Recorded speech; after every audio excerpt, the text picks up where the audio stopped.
வகுப்பு 15 பாடங்களை கொண்டது. அலகு என்று சொல்கின்றோம். அலகு 1, 2, 3, 4ன்னு 15 பாடங்களை கொண்டது. பாடம்னா ஸ்கூல் பாடமாவது கொஞ்சம் அதிகமா இருக்கும். சைவ சித்தாந்த பாடம் என்றாலே எளிமையாக இருக்கும். 3 நிமிஷம் 4 நிமிஷம் ஆடியோல பேசுறது. பிரிண்ட் அவுட் எடுத்தா 3 பக்கம் வருது. ஒரு சாப்டருங்கிறது அவ்வளவுதான். இந்த மொத்த சைவ சித்தாந்த சுடர் பட்டப்படிப்பை கண்டினியூஸா நீங்க ஆடியோல கேட்டீங்கன்னா 2 மணி நேரத்துல கேட்டுறலாம்.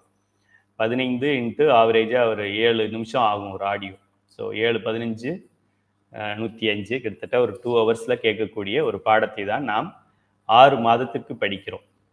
அலகு 1ல நம்ம பார்த்தது நமச்சிவாய. இந்த மொத்த சிலபஸுமே நமச்சிவாய என்கின்ற வார்த்தையில் இருக்கின்ற இந்த 5 எழுத்துக்கள் எதை குறிக்கின்றன அப்படிங்கிறத பார்த்தோம்.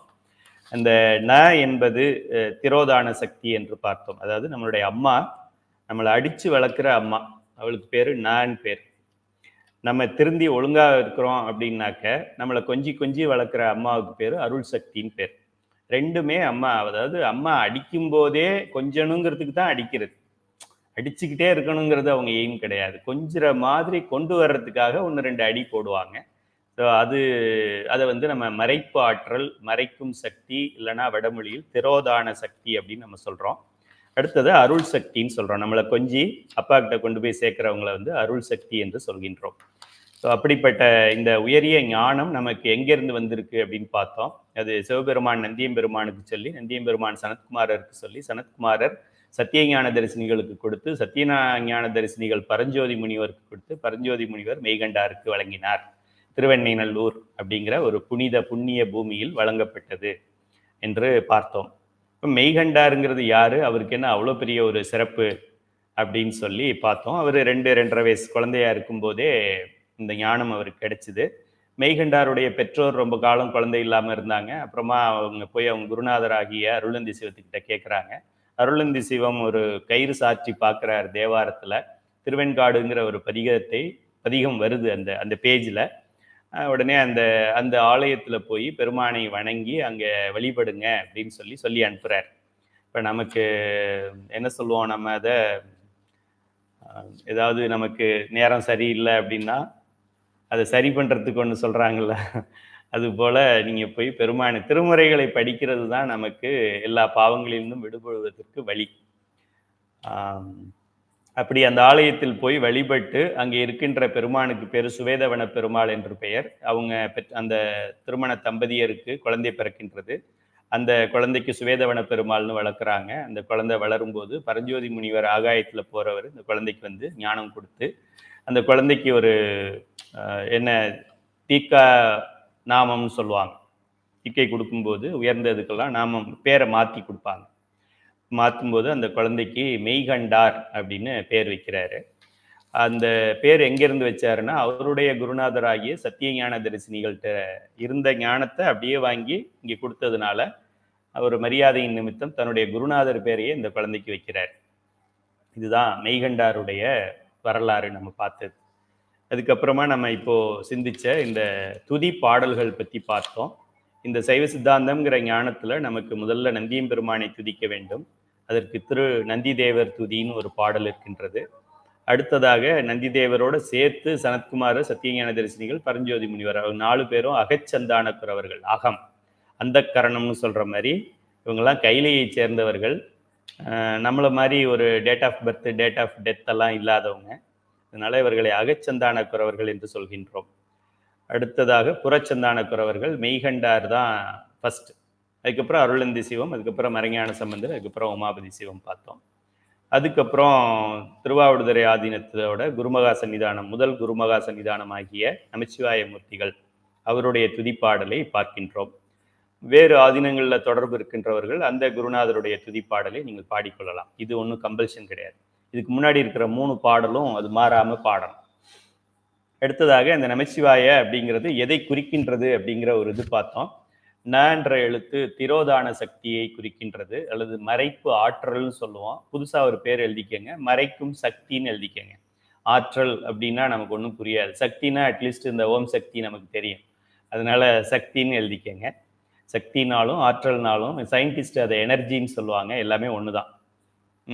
இது மறைக்கின்றது. ஸோ முத நமச்சிவாயத்துல நம்ம ஆரம்பிக்கும் போதே மறைச்சுதான் இருக்கு. இதுல இருந்து நமக்கு என்ன தெரியுது, இந்த நமச்சிவாயத்துக்குள்ள நுழையிறோம் அப்படின்னாலே ஆரம்பமே தடைதான்னு அர்த்தம். அதனால நிறைய பேர் வருத்தப்படுவாங்க. நேற்று ஆலங்குடியில் நால்வர் விழா நடந்தது. எனக்கு மெசேஜ், ஐயா இந்த வீடியோலாம் பார்த்தா அடடா அங்கே வந்திருக்கலாமேன்னு தோணுது, வர முடியாம போயிடுச்சு, அப்படி அது ஒரு இது வந்துருச்சு, அர்ஜென்ட்டா ஒரு ஒர்க் வந்துருச்சு, அப்படி இப்படின்னு காரணம் சொல்றாங்க. அது அவங்க சொல்றது ஒரு 5-6 காரணம் சொன்னாங்க.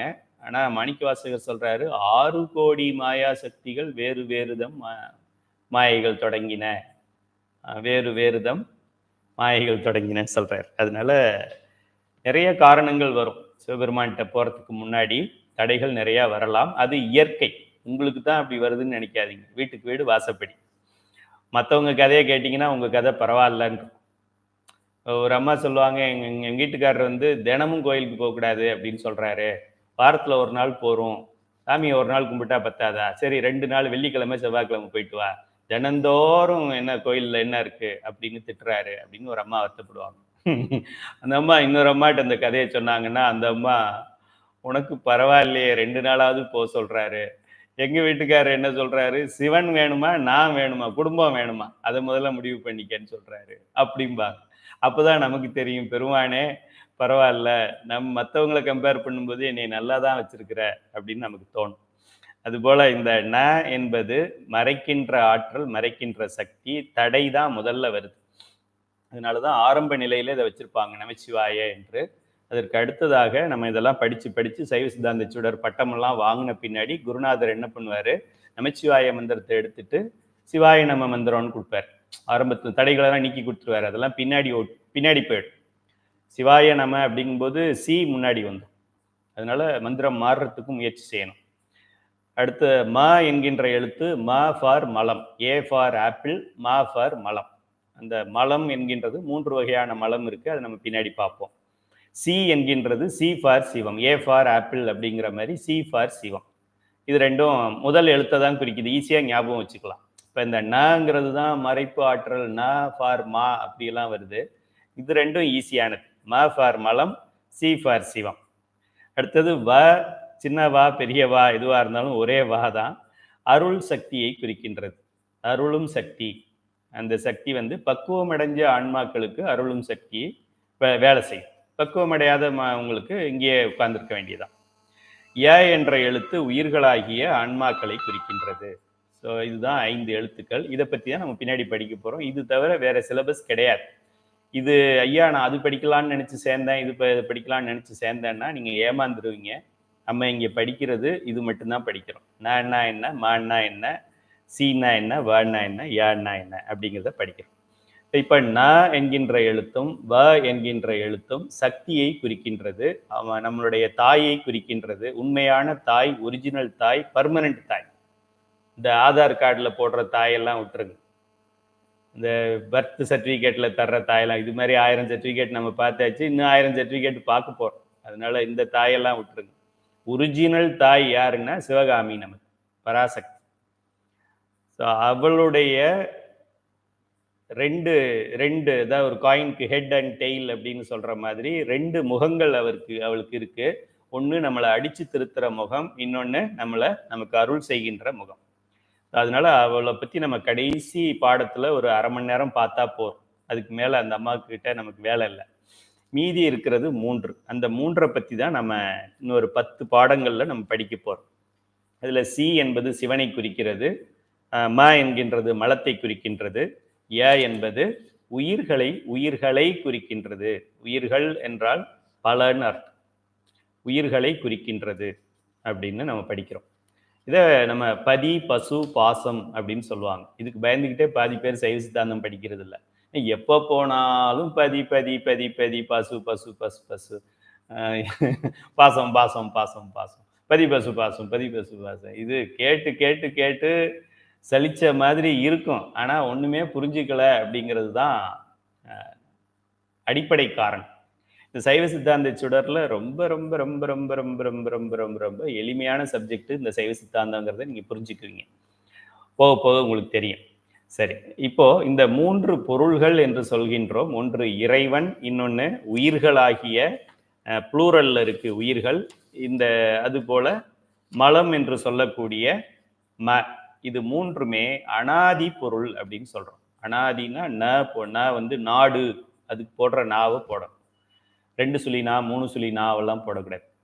த ந அது வருது இல்லையா, அதை போடணும்.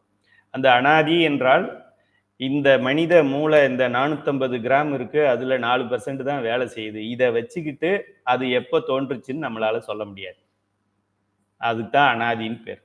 நீ எப்ப போய் பார்த்தாலும் அப்பவே இருக்கு. நீ இன்னும் ஒரு 1000 வருஷத்தை ஜூம் பண்ணி பார்த்தாலும் அப்பவும் இது இருக்கு. அதுக்கு முன்னாடி பார்த்தாலும் இருக்கு. உங்க தாத்தா தாத்தாவுக்கு தாத்தா தாத்தாவோட 1000 தாத்தாவுக்கு முன்னாடி, அதுக்கு முன்னாடி 1,00,000 தாத்தா, எத்த கணக்கை எப்படி நீ பண்ணாலும், ஜேம்ஸ் வெப்ல பார்த்தாலும், எந்த சேட்டலைட் மூலமாக பார்த்தாலும், மனித மூளைக்கு அப்பாற்பட்ட காலம் அது. அதனால அது ஆரம்பத்திலேயே இருந்தது. அந்த நிலையை அனாதி என்று சொல்கின்றோம். இதுக்கு தோற்றமே இல்லை, எப்போதுமே இருந்தது. ஒரு நாள் ப்ரொடக்ஷன் ஆகி ஒரு நாள் பிறந்தால் ஒரு நாள் இறக்கணும். இப்போ நமக்குலாம் டேட் ஆஃப் பர்த் இருக்கு. டேட் ஆஃப் பர்த் போட்டாலே என்ன அர்த்தம்? டேட் ஆஃப் டெத்து போடுவாங்கன்னு அர்த்தம். ஃபோட்டோவிலாம் பார்த்துருப்பீங்க, 2 டேட் போட்டு மாலை போட்ட ஃபோட்டோலாம் பார்த்தீங்கன்னா 2 டேட் போட்டிருப்பாங்க. தோற்றம், மறைவு அப்படின்னு போட்டிருப்பாங்க. தோற்றம்க்கு ஒரு டேட் போட்டால் மறைவுக்கு டேட்டு போட்டே ஆகணும். நமக்கு நிறைய பேருக்கு நமக்கு மறைவு டேட்டு இருக்கு, நமக்கு டேட் ஆஃப் பர்த் மட்டும்தான் இருக்குன்னு நம்ம நினச்சிக்கிட்டு இருக்கோம்.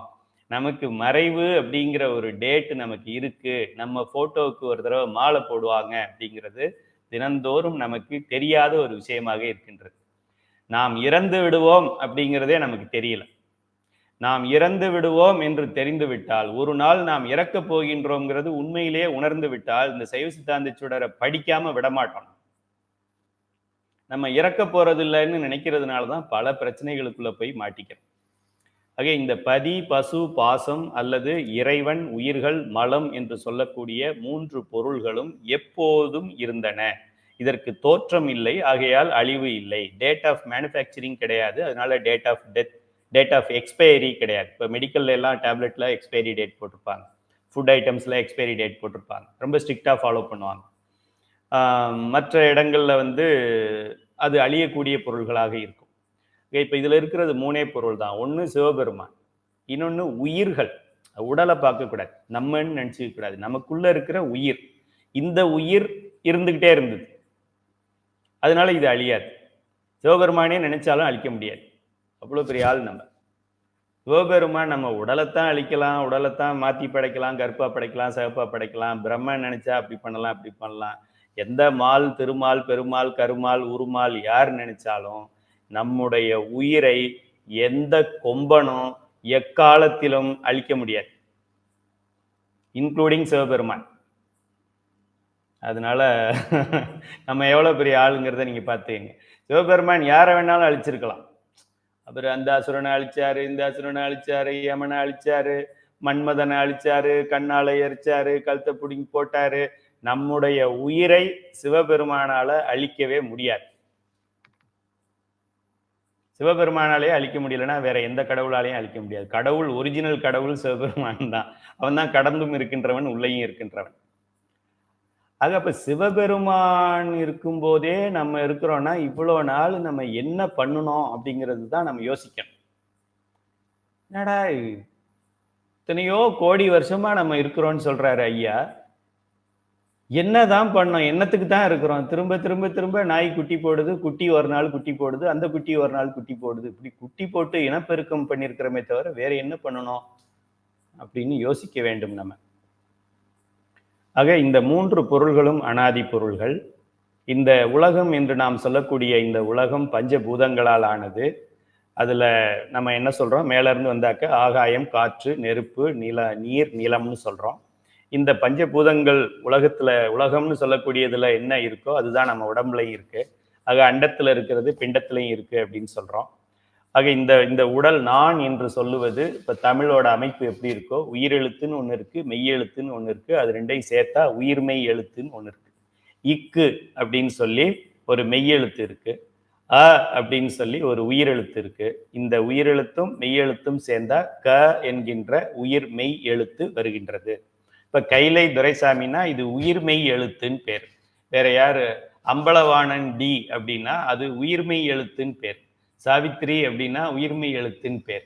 சாந்தி ஜெயராமன் அப்படின்னா உயிர்மெய் எழுத்துன்னு பேர். சயின்டிஸ்ட், டாக்டரு, கடவுள் இல்லைன்னு சொல்றவன்லாம் என்ன சொல்லுவான்? நம்ம உயிர்மெய் எழுத்து கிடையாது, நமக்கு உயிர் கிடையாது அப்படின்னு சொல்லுவான். முதல் முட்டாள் டார்வின். எனக்கு உயிர் இல்லைன்னு ஒருத்தன் சொல்ல முடியுமா இந்த உலகத்துல? அதை எழுத முடியுமா? புத்தகமா போட முடியுமா? லட்சம் பேர் அதை பண்ணிக்கிட்டு இருக்கான், கோடி பேர் அது மாதிரி பண்ணிக்கிட்டு இருக்கான். எனக்கு உயிர் இல்லை அப்படின்னு சொல்றவன் 800 கோடியில கிட்டத்தட்ட ஒரு 200 கோடி பேர் அப்படி இருக்கான், எனக்கு உயிர் இல்லைன்னு சொல்றான். மெய்கண்டார் அவருடைய முதல் பாடலே எவனுக்கெல்லாம் உயிர் இருக்கோ கிளாஸ்க்குள்ள மற்றவன்லாம் இந்த லிங்க்ல டச் பண்ணாது சொல்லிடுவார். நான் எடுக்க போற பாடம் உங்களுக்கு என்ன எடுக்க போறேன்னா, அந்த உயிருக்குள்ள சிவபெருமான் இருக்காருன்னு நான் எடுக்க போறேன். அதுதான் என்னுடைய ஸ்கோப், என்னுடைய சிலபஸ். உன்னுடைய உயிருக்குள் சிவபெருமான் இருக்கிறாருங்கிறத நான் உனக்கு விளக்க போறேன். அதுதான் எனக்கு கொடுத்துருக்கிற பாடம், நான் உனக்கு சொல்லி கொடுக்க போற சப்ஜெக்ட்.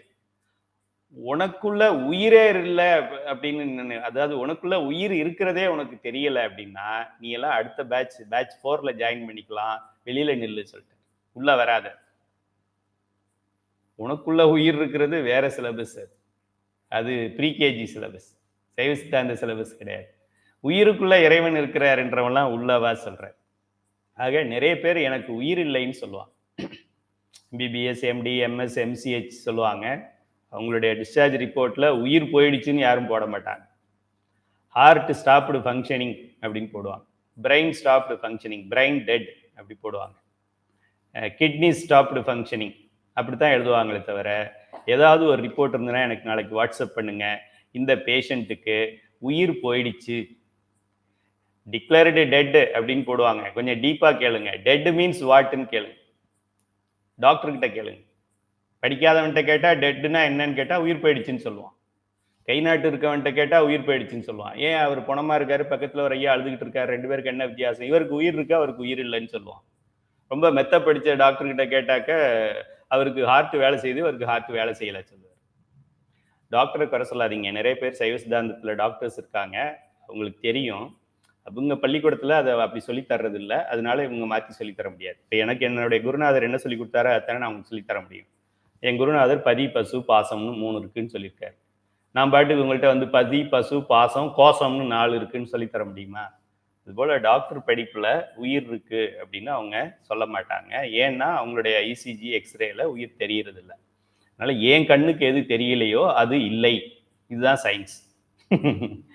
எனக்கு எந்த சப்ஜெக்ட் புரியலையோ, எனக்கு எந்த சப்ஜெக்ட் நான் இன்னும் படிக்கலையோ, ஆஸ்ட்ரோபிசிக்ஸ் நான் இன்னும் படிக்கல அப்படின்னா ஆஸ்ட்ரோபிசிக்ஸ் இல்லை, அவ்வளவுதான். இருந்தா நான் படிச்சிருக்கணுமே. இதுதான் உலக இயற்கை.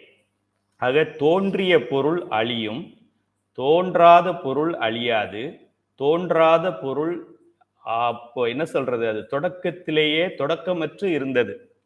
அது சிவபெருமான், நீங்களும் நானும் மற்ற உயிர்களும் எதெல்லாம் வளருதோ அதெல்லாம், மற்ற அந்த மலங்கள், உலக பொருள்கள், இது 3ம் தோற்றம் இல்லாத பொருள், ஆகையால் அழிவு இல்லை. இவ்வளவு தைரியமா நான் பேசுறேன். என்னுடைய உயிரை சிவபெருமான் அழிக்க முடியாது. முடியுமா முடியாதா நீங்கள்? ஏன்னா அவருக்கும் எனக்கும் ஒரே வயசு தான். ஒரு நாள் கூட எனக்கு அவர் சீனியர் கிடையாது, ஒரு செகண்ட் கூட சீனியர் கிடையாது. சிவபெருமானுக்கு நான் தம்பியா? நோ நோ நோ, 2 பேரும் என் கிளாஸ்மேட் தான், ஒரே ஏஜ் தான் 2 பேர். ஏஜ்னு ஒன்று இருந்தா அவர் ஏஜ் நம்ம ஏஜும் சேம். சரி, ஸோ இந்த பொருள்கள் 3மே சில மதங்கள் எல்லாம், அப்போ மற்ற மதங்கள் எல்லாம் என்ன சொல்லுதுன்னா ஒன்று இதில் ஏதாவது மாற்றி மாற்றி சொல்லும். ஒரு மதம் என்ன சொல்லும், சிவபெருமான்னு இருந்தாரு, அவர் எச்சு துப்புனாரு, டூ அப்படின்னாரு, அதுல இருந்து மனுஷன் பிறந்துட்டான் அப்படின்னு ஒரு மதம் சொல்லும். தூண் துப்புனா மனுஷன் எப்படிடா பிறப்பான்? இப்போ தூண் துப்புனாக்க எல்லா மனுஷனும் ஒரே மாதிரி இல்லடா பிறக்கணும். எனக்கு முடியல, இன்னொருத்தருக்கு முடி இருக்கு, எனக்கு அறிவு கம்மியா இருக்கு, என் குருநாதருக்கு அறிவு நல்லா இருக்கு, எனக்கு நான் தொட்டதெல்லாம் நடக்க மாட்டேங்குது, அவன் தொடறதெல்லாம் தொலங்குது. எப்படி அதெல்லாம் நடக்குது? தூண் துப்புனா எல்லாம் ஒன்னா தானே வரணும். மூச்சு காத்த விட்டாரு, வந்துருச்சு. அவரே அப்படியே உடஞ்சு பல ஜீவ ஆன்மாக்களா ஆயிட்டாரு. எப்படி அவர் உடஞ்சா ஜீவ ஆன்மாக்களா ஆகும்? சக்தியே வெடிச்சாலும் சக்தி பீடம் தான் சொல்றாங்க. சக்தி பீடத்துல அதுலயே கணக்குல இன்னும் குளறுபடி இருக்கு. 53 56 103 106 இருக்கு. அதனால மற்ற மதங்கள் எல்லாம் இதை இப்படியெல்லாம் பேசிக்கிட்டு இருக்காங்க. நம்ம மதம் தெளிவா இருக்கு. நம்மளுடைய சமயம் ரொம்ப தெளிவாக சொல்கின்றது. 3 பொருள்கள் தான் இருக்கின்றது, 4 இல்லை, 2 இல்லை. அது சொல்லுது. இந்த 3ம் இந்த ஆண்டிலிருந்து இருக்கு. கிபி, கிமு, வள்ளுவர் ஆண்டு, பொது ஆண்டு அதெல்லாம் ஒன்றும் கிடையாது. உன்னைய ஆண்டுறதுக்கு முன்னாடியே அது இருக்கு. அதனால இப்போதைக்கு அனாதின்னு சொல்லிக்க அப்படின்னு சொல்லியிருக்காங்க. இது உனக்கு முன்னாடியே இது இருக்குதுங்கிறதுனால, உன்னுடைய உடலுக்கு முன்னாடியே இது இருக்குது, இந்த உலகத்துக்கு முன்னாடியே அது இருக்குது அப்படிங்கிறதுனால இது எப்போதும் இருக்கும். ஆகையால் இதற்கு அழிவு இல்லை அப்படின்னு சொல்றாங்க. இது இல்லது தோன்றாது, உள்ளது அழியாது அப்படிங்கிறது காரண காரியம் அப்படிங்கிற ஒரு ஒரு ஒரு கோட்பாடு, ஒரு கொள்கை. காரணம் இல்லாமல் காரியம் இல்லை. எழுதிக்கங்க, காரணம் இல்லாமல் காரியம் இல்லை. ஏதாவது ஒரு செயல் நடக்கின்றது என்றால் அதற்கு ஒரு காரணம் இருக்கின்றது. இன்னும் சுருக்கமா சிம்பிளா சொல்லணும்னா, நெருப்பு இல்லாம புகையாது. புகையுது அப்படின்னா நெருப்பு கொஞ்சமாவது இருக்குன்னு அர்த்தம். நெருப்பே இல்லாத இடத்துல புகை வராது. நெருப்பு இருந்தால் புகை வரும். புகையுது அப்படின்னா நெருப்பு இருக்குன்னு அர்த்தம். இது காரண காரியம் என்பார்கள். இந்த உலகம், இந்த உலகத்தில் நடக்கின்ற அத்தனையும், நம்முடைய வாழ்க்கையும், நாம் வாழப்போகின்ற வாழ்க்கையும், நாம் முக்திக்கு போனாலும், சந்திக்கு போனாலும், நரகத்துக்கு போனாலும், இதெல்லாம் காரண காரிய தொடர்பு உடையவை. காரணம் காரியமாகும். காரியம் ஆகும் அப்படின்னு ஒன்று காரியம் ஆயிருந்ததுன்னா காரணம்னு ஒன்று இருந்திருக்கும். இந்த கொள்கைக்கு பேரு சத்காரியவாதம் என்று பெயர். சத்து காரியம் வாதம் பேர். சர்க்கார்னு கவர்மெண்ட் நினைக்காதீங்க, சத்காரியவாதம். இதையும் நம்மளுடைய சமயத்தில் ரொம்ப அழுத்தம் திருத்தமாக சொல்லியிருக்கின்றார்கள். ஆகையால் இந்த இந்த சமயத்தை போல் உயர்ந்த சமயம் வேற எதுவும் இல்லை என்று நாம் சொல்கின்றோம். மற்ற சமயங்களெல்லாம் நமக்கு எதிரி இல்லை. இப்போ டாக்டர் உயிர் போயிடுச்சுன்னு சொல்ல மாட்டேங்கிறாருங்கிறதுனால டாக்டர் நமக்கு எதிரியா? அப்படி கிடையாது. டாக்டர் இல்லாம சில பேரால ஒரு நாள் கூட ஓட்ட முடியாது. அப்படிலாம் இருக்கிறோம் நம்ம. பிரச்சனைனா அந்த டாக்டர்கிட்ட இப்போ கையில தரிசமையாவுக்கு ஏதாவது மூச்சு விட முடியலைன்னா ஹாஸ்பிட்டலில் தானே அட்மிட் பண்ணுவாங்க. அதனால டாக்டருடைய பாடத்துல இந்த மாதிரி சொல்லலை. அதனால அவங்க வெளியில சொல்ல முடியல. உண்மை அவங்களுக்கு தெரிஞ்சா, அவங்களுக்கு உயிர் இருக்குங்கிறது தெரிஞ்சாலும் மெடிக்கல் ரிப்போர்ட்ல போட முடியாது, டிஸ்சார்ஜ் ரிப்போர்ட்ல போட முடியாது. இதுதான் அவங்களுடைய நிலை. இதை இப்போ மெய்கண்டாரு தான் இப்போ சொன்னாருன்னு கிடையாது. இதுக்கு முன்னாடியே திருமூலருடைய திருமந்திரத்துல பார்க்கும்போது முதல் தந்திரத்தில் 3வது பாடல்லையே பதி பசு பாசம் என பகர் 3ல் பதியினை போல் பசு பாசம் அனாதி, சிவபெருமானை போலவே இந்த உயிர்களும் மலமும் அனாதி அப்படின்னு சொல்லியிருக்கிறாரு. அப்படிங்கிறத பார்த்தோம். பதியினை சென்றணுகா பசு பாசம், பதி அணுகில் பசு பாசம் நிலாவே அப்படிங்கிறத போக போக படிக்கலாம் என்று சொல்லியிருக்கின்றோம். இதெல்லாம் அறிமுகத்துக்கே அரை மணி நேரம் ஆயிடுச்சு. சரி, வகுப்புக்குள்ள போவோம். அழகு 3 அப்படிங்கிறது தான் நம்ம இன்னைக்கு சிந்திக்க போற பாடம். நான் அப்படியே வரிக்கு வரி படிச்சு அங்கங்க பொருள் சொல்லிட்டு வரேன். சைவ சித்தாந்த சுடர் பயிற்சி வகுப்பு பாட வரிசையில் 3வது அழகாக சி என்ற சிவம், ய என்ற உயிர்கள், ம என்ற மலங்கள் ஆகிய 3 பொருள்களை பற்றி சிந்திப்போம். மொத்தம் 5ல அம்மாவை கொஞ்சம் வெயிட் பண்ண சொல்லியிருக்கிறோம். மற்ற 3 பேரை பற்றி இப்போ நம்ம படிக்க போறோம். சிவம், உயிர்கள், மலங்கள், இதை எழுதிக்கங்க. பதி பசு பாசம் அப்படிங்கிறத அது சொன்னா பயப்படுறீங்கிறதுனால நம்ம சிவம், உயிர்கள், மலங்கள்னு சொல்லியிருக்கோம். அப்போ அது சிங்குலரா சிலதை போட்டிருக்கு, ப்ளூரலா சிலதை போட்டிருக்கு. சிவம் என்றால் சிங்குலர், சிவங்கள் கிடையாது. சிவங்கள் சிவம் சிவபெருமான்னா ஒருத்தர் தான். சிவபெருமான்கள், இந்துக்களை படைக்கிறவர் இந்து சிவபெருமான், இஸ்லாமியர்களை படைப்பவர் இஸ்லாமிய சிவபெருமான், கிறிஸ்தவர்களை படைப்பவர் கிறிஸ்தவ சிவபெருமான். அப்படின்னா நம்மளே சைவ சித்தாந்தம் ஒழுங்கா படிக்கலன்னு அர்த்தம். சலமிலன் சங்கரன், சலமிலன் சங்கரன் சார்ந்தவர்களால் நலமிலன் நாள்தோறும் நல்குவான் நலன், குலமிலராயினும் குலமிலராயினும் குலமிலராயினும் குலத்திற்கேற்பதோர் நலம் மிக கொடுப்பது நமச்சிவாயவே. ஆக மாற்று சமயங்கள், மாற்று கருத்துக்கள் உடையவர்கள் அவர்களுடைய கருத்துக்கள், அவருடைய புரிதல்களில் வேறுபாடு இருக்கின்றது. அவர்களுடைய செயலில் ஒரு வேறுபாட்டை காண்பிக்கின்றார்களே தவிர, மற்றபடி அவர்களை படைத்ததும் சிவபெருமான் தான். அவர்களை அப்படி செய்ய வைப்பதும் சிவபெருமான் தான். ஆக அவங்க இதை ஏத்துக்குவாங்களான்றதை பத்தி நமக்கு கவலை இல்லை. நம்மளுடைய பாடம் அண்டர்ஸ்டாண்டிங்ல உலகத்தில் இருக்கின்ற அனைத்து ஜீவராசிகளையும் படைத்தது சிவபெருமான், பிரம்மாவை கொண்டு படைக்கின்றார்னு படிச்சுட்டு அப்புறமா அவன் அப்படி இவன் இப்படின்னு பேசணும் அப்படின்னா அப்போ நம்மளே ஒழுங்கா படிக்கலன்னு அர்த்தம். All religion in the world are all என்ன சொல்றது, எல்லா உயிரினங்களும் எல்லா ஜீவராசிகளும் சிவபெருமானால் படைக்கப்பட்டது அப்படின்னு நம்ம நம்பும்போது அப்புறம் எப்படி நம்ம மற்றவங்களை ஒதுக்க முடியும்? All are our brothers and sisters. எந்த சமயத்தை சேர்ந்தவர்களாக இருந்தாலும், எந்த ஜாதியை சேர்ந்தவர்களாக இருந்தாலும், என்னுடைய கூட பிறந்த அண்ணன், தம்பி, தங்கை, அக்கா, வேற இருக்க முடியாது. சிவகாமி வயிற்றுல தான் நானும் பிறந்தேன், சிவகாமி வயிற்றுல தான் அவங்களும் பிறந்திருக்கிறாங்க. அப்புறம் எப்படி அவங்க என் பிரதர் இல்லைன்னு சொல்ல முடியும்? குலமிலராயினும் குலத்திற்கேற்பதோர் நலம் மிக கொடுப்பது நமச்சிவாயவே. பிள்ளைங்க பக்குவத்துக்கு ஏற்றாற்போல் அம்மா ஒரு பையன்கிட்ட அடிச்சு அவனை படிக்க வைப்பாங்க, இன்னொரு பையன்கிட்ட பெட்ரா கண்ணா அப்படின்னாலே படிச்சிருவான். இப்போ பக்குவத்துக்கு ஏற்றாற்போல் பண்ணுவாங்க. பெட்ரா கண்ணாங்கிறது தான் உலகத்திலே சமமா இருக்கும் அப்படின்னா எல்லா பிள்ளைங்க உங்க வீட்டில் சொல்லி பாருங்க பெட்ரா கண்ணான்னு சொல்லி அவன் படுத்துருவான், தூங்கிடுவான். என்னடா பெட்ரா கண்ணான்னா படுத்துட்டியாடான்னா படிடா கண்ணான்னு சொல்லலாமா, நீ சொன்னது படுறான்ற மாதிரி இருந்து படுக்க சொன்னேன்னு நினைச்சு படுத்துட்டான். அவனுக்கு சாதகமானதை எடுத்துக்குவான். அது போல பெருமான் ஒரே மாதிரி எல்லாத்தையும் படைக்க மாட்டாரு. Likes varieties. அதெல்லாம் பின்னாடி நம்ம படிக்கலாம்.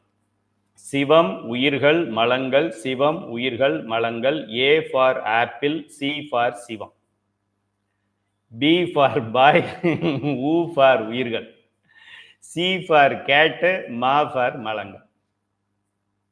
இதை ஏன் ப்ரீகேஜியில் சொல்லித்தர முடியாது? சி ஃபார் கேட்டெல்லாம் அவனுக்கு தெரியுது, மா ஃபார் மலம் தெரியாதா? அதுவும் 3 எழுத்து தானே, தாய்மொழியில தானே இருக்கு. நமக்கு ஒரு வாய்ப்பு கிடைச்சா ப்ரீகேஜிலே இந்த சிலபஸை கொண்டு வந்துடுவோம். ப்ரீகேஜி சிலபஸ் தான் இது, வேற ஒன்றும் இதில் புரிஞ்சுக்கிறதுக்கு ஒன்றுமே கிடையாது. நம்ம தான் காம்ப்ளெக்ஸ் பண்ணி பெரிய புத்தகத்தில் படித்தாதான் பெரிய பாடம்னு நினைக்கிறோம். என்னுடைய பாடத்தை ஒழுங்காக புரிஞ்சுக்கிட்டு இருங்க, இல்லைன்னா நீங்கள் இந்த பாடத்தை படித்து புரிஞ்சுக்கிற மாதிரி இருக்கும். இது படிச்சுட்டும் உங்களுக்கு புரியாது, வேற புத்தகம் தேடுவீங்க. அதுக்கு பேசாமல் இந்த 60 பக்கத்தை ஒழுங்காக படிச்சுட்டு படிக்கிறத ஃபாலோ பண்ணிக்கிட்டே வாங்க. இது வேணுமா அது வேணுமா நீங்கள் முடிவு பண்ணிக்க. சிவம் உயிர்கள் மலங்கள் ஆகிய 3 பொருள்களும் அனாதி. அனாதி என்றால் 3மே தொடக்கமற்று இருந்தன, டேட் ஆஃப் பர்த் அப்படின்னு எதுவும் சொல்ல முடியாம இருந்தன என்று பொருள். சிவத்திற்கும் உயிர்களுக்கும் மலங்களுக்கும் ஒரே வயதுதான். டேட் வைஸ் பார்த்தா என்ன, டேட் ஆஃப் பர்த் எல்லாமே அப்பவே இருந்துச்சு. எப்பயா இருந்துச்சு? அப்பவே இருந்துச்சு. எப்ப இருந்துச்சு? அதான் அப்பவேன்னா எப்ப? அப்பங்கிறதான் எப்பன்னு சொல்லு, அதுதான் அனாதி. ஏன்னா உன்னுடைய அறிவுக்கு எட்டாது. இதுல 450 கிராம் தான் இருக்கு, அதுல 4% தான் வேலை செய்யுது. 450 கிராம்ல 4% எவ்வளோ? 4 16 50 18 கிராம் தான். இந்த 18 கிராம் வேலை செய்யறத வச்சு திருமூலர் எப்ப பிறந்தாருன்னே நம்மளால சொல்ல முடியாது. திருமூலர் எப்ப பிறந்தார் அது சொல்ல முடியாது. இதை வச்சுக்கிட்டு சிவபெருமான் எப்ப பிறந்தார்னு உனக்கு எப்ப? இதுக்கு பேர் சயின்ஸ்ன்னு பேர். 3மே தொடக்கமற்று இருந்தன. 3மே பை டைம் ஈக்குவல் அப்படின்னு நம்ம சொன்னாலும் அதோடைய எழுதிக்கங்க. அதுல மாற்றம் இருந்தது, ஆனாவிலையும் ஆவண்ணாவிலையும் மாற்றம் இருந்தது, எழுதிக்கங்க. அதோடைய அறிவுலையும் ஆற்றலிலும் வேறுபாடு கொண்டவை இந்த 3மே. டைம்ல 1, டைம் ஸ்கேல்ல 1, டீல 1, அறிவுலையும் ஆற்றல் தமிழ் எழுத்துக்கள் பாருங்க, எல்லாத்துக்குமே அதுல ஈஸியா இருக்கு. தமிழ்ல அப்படின்னு 2 எழுத்து படிக்கிறோமே, அந்த ஃபார் அறிவு, ஃபார் ஆற்றல். இந்த 2 கிரைட்டீரியாவை வச்சு அளந்து பார்த்தாக்க எல்லாத்துலேயும் வித்தியாசம் இருக்கு. நம்ம என்ன சொல்றோம், இந்த 3 பையங்க இருக்காங்க, இவங்கெல்லாம் ஒரே ஊர் பையங்க, இல்லை ஒரு கிளாஸ் பசங்க அப்படின்னு நம்ம சொல்றோம். சரி ஓகே, ஒரு கிளாஸாக இருக்கட்டும், அப்போ ஒரே வயது அப்ராக்சிமேட்டாக இருக்கும், சரி ஓகே, அதெல்லாம் ஓகே. ஆனால் இவனுக்கு ஸ்போர்ட்ஸில் இன்ட்ரெஸ்ட்டு அப்படின்னு பார்த்தா 3 பேருக்கும் வேற வேற மாதிரி இருக்கு. இவன் வாங்கியிருக்கிற மார்க்கு தேர்வு 1ல் இவன் வாங்கியிருக்கிற மார்க்குன்னு பார்த்தா 3 பேரும் வேற வேற மார்க் வாங்கியிருக்கிறாங்க. ஆக இவங்களுடைய அறிவுலையும் ஆற்றல்லையும் வேறுபாடு இருக்கு. ஆனால் வகுப்பு வயது பார்த்தாக்க ஒன்றா தான் இருக்கு. அது போல தான் இது. அதுதான் நான் அடுத்து உதாரணமாகவே சொல்லியிருக்கேன் பாருங்க. 3ம் சம அறிவு, சம ஆற்றல், சம குணாதிசயங்கள் கொண்டவை அல்ல. இது 3த்துக்கும் நிறைய வேறுபாடுகள் கொண்டவை. இப்போ நமக்கு இங்க நார்மலா எழக்கூடிய கேள்வி, அப்ப சிவபெருமானுக்கும் நமக்கும் ஒரே வயதுன்னு சொல்றீங்க, இப்ப நம்ம என்ன சிவபெருமானா? அவ்வளவு பெரிய ஆளா நம்ம அப்படின்னு நினைச்சிடாதீங்க.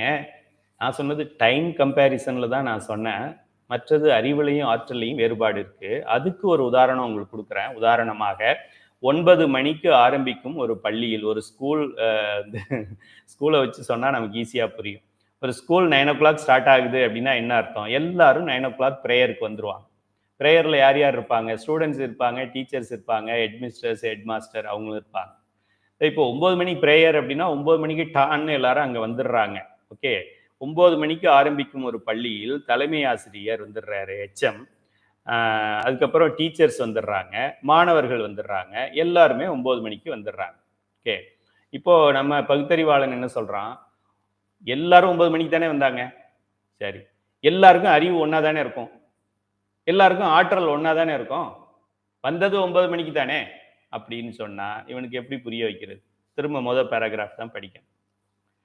கால ஸ்கேல்ல நீங்க பார்த்தா ஒண்ணுன்னு நம்ம சொன்னாலும் ஆல வேறுபாடு இருக்கு, அறிவுலையும் ஆற்றலையும் வேறுபாடு இருக்கு. சயின்ஸ் எப்ப சொல்லணும்னு நமக்கு தெரியல. நம்ம என்ன சொல்றோம்?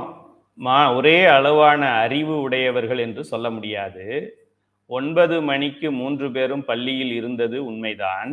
ஆனால் தலைமை ஆசிரியரின் அறிவு வேறு, வகுப்பு ஆசிரியரின் அறிவு வேறு, மாணவனின் அறிவு வேறு. இதுல நமக்கு ஒன்றும் சந்தேகம் இருக்காது. எல்லாரும் 9 மணிக்கு பிரேயருக்கு வர்றதுனால எல்லாரும் ஒண்ணுதான்னு நம்ம சொல்லிட முடியாது. அதுபோல ஆற்றல்லையும் 3 பேருக்கும் வேறுபாடு இருக்கு. ஒரு கிளாஸ் ஸ்டூடெண்ட் அவனுக்கு ஆற்றல் எந்த அளவுக்கு இருக்கும், அந்த ஆற்றலை வச்சு அவன் என்ன செய்ய முடியும். கிளாஸ் டீச்சர் அதை விட இன்னும் அதிகமாக செய்ய முடியும், பிரின்சிபல் அதை விட அதிகமாக செய்ய முடியும். அதுபோல அறிவுலையும் ஆற்றல்லையும் வேறுபாடு உண்டு. அதுபோல் சிவம், உயிர்கள், மலங்கள் ஆகிய 3ம் டைம் வைஸ் அனாதியிலேயே இருந்ததுன்னு நம்ம சொன்னாலும் அறிவிலும் ஆற்றலிலும் வேறுபட்டவை. இல் வேறுபட்டவை. என்ன வேறுபட்டவை? இதான் பகுத்தறிவு. இதான் பகுத்தறிவு. ஒரு பொருள் இல்லை, 3 பொருள் இருந்தது, ஒரே நேரத்தில் இருந்தது. ஆனா அதுல அறிவுல வேறுபாடு இருந்தது, அதுல ஆற்றல்ல வேறுபாடு இருந்தது. அந்த அறிவுல வேறுபாடுன்னு சொல்லிட்டு இதோட கையை கழுவிட்டு போயிடல. நம்ம என்ன மாதிரியான வேறுபாடுங்கிறத சொல்ல போறோம். இதுதான் பகுத்தறிவு. ஒன்றும் இல்லை, ஒண்ணுமே இல்லை, கடவுள் இல்லவே இல்லை, இது சொல்றதுக்கு என்ன பகுத்தறிவு இருக்கு? சிவம் என்பது அறிவுல நம்ம கம்பேர் பண்ணா முழு அறிவு. இந்த 4×16 4×2 18 கிராம வச்சுக்கிட்டு சிவபெருமானுடைய அறிவை நம்ம அளக்க முடியாது. 18 கிராம் வேலை செய்யறது.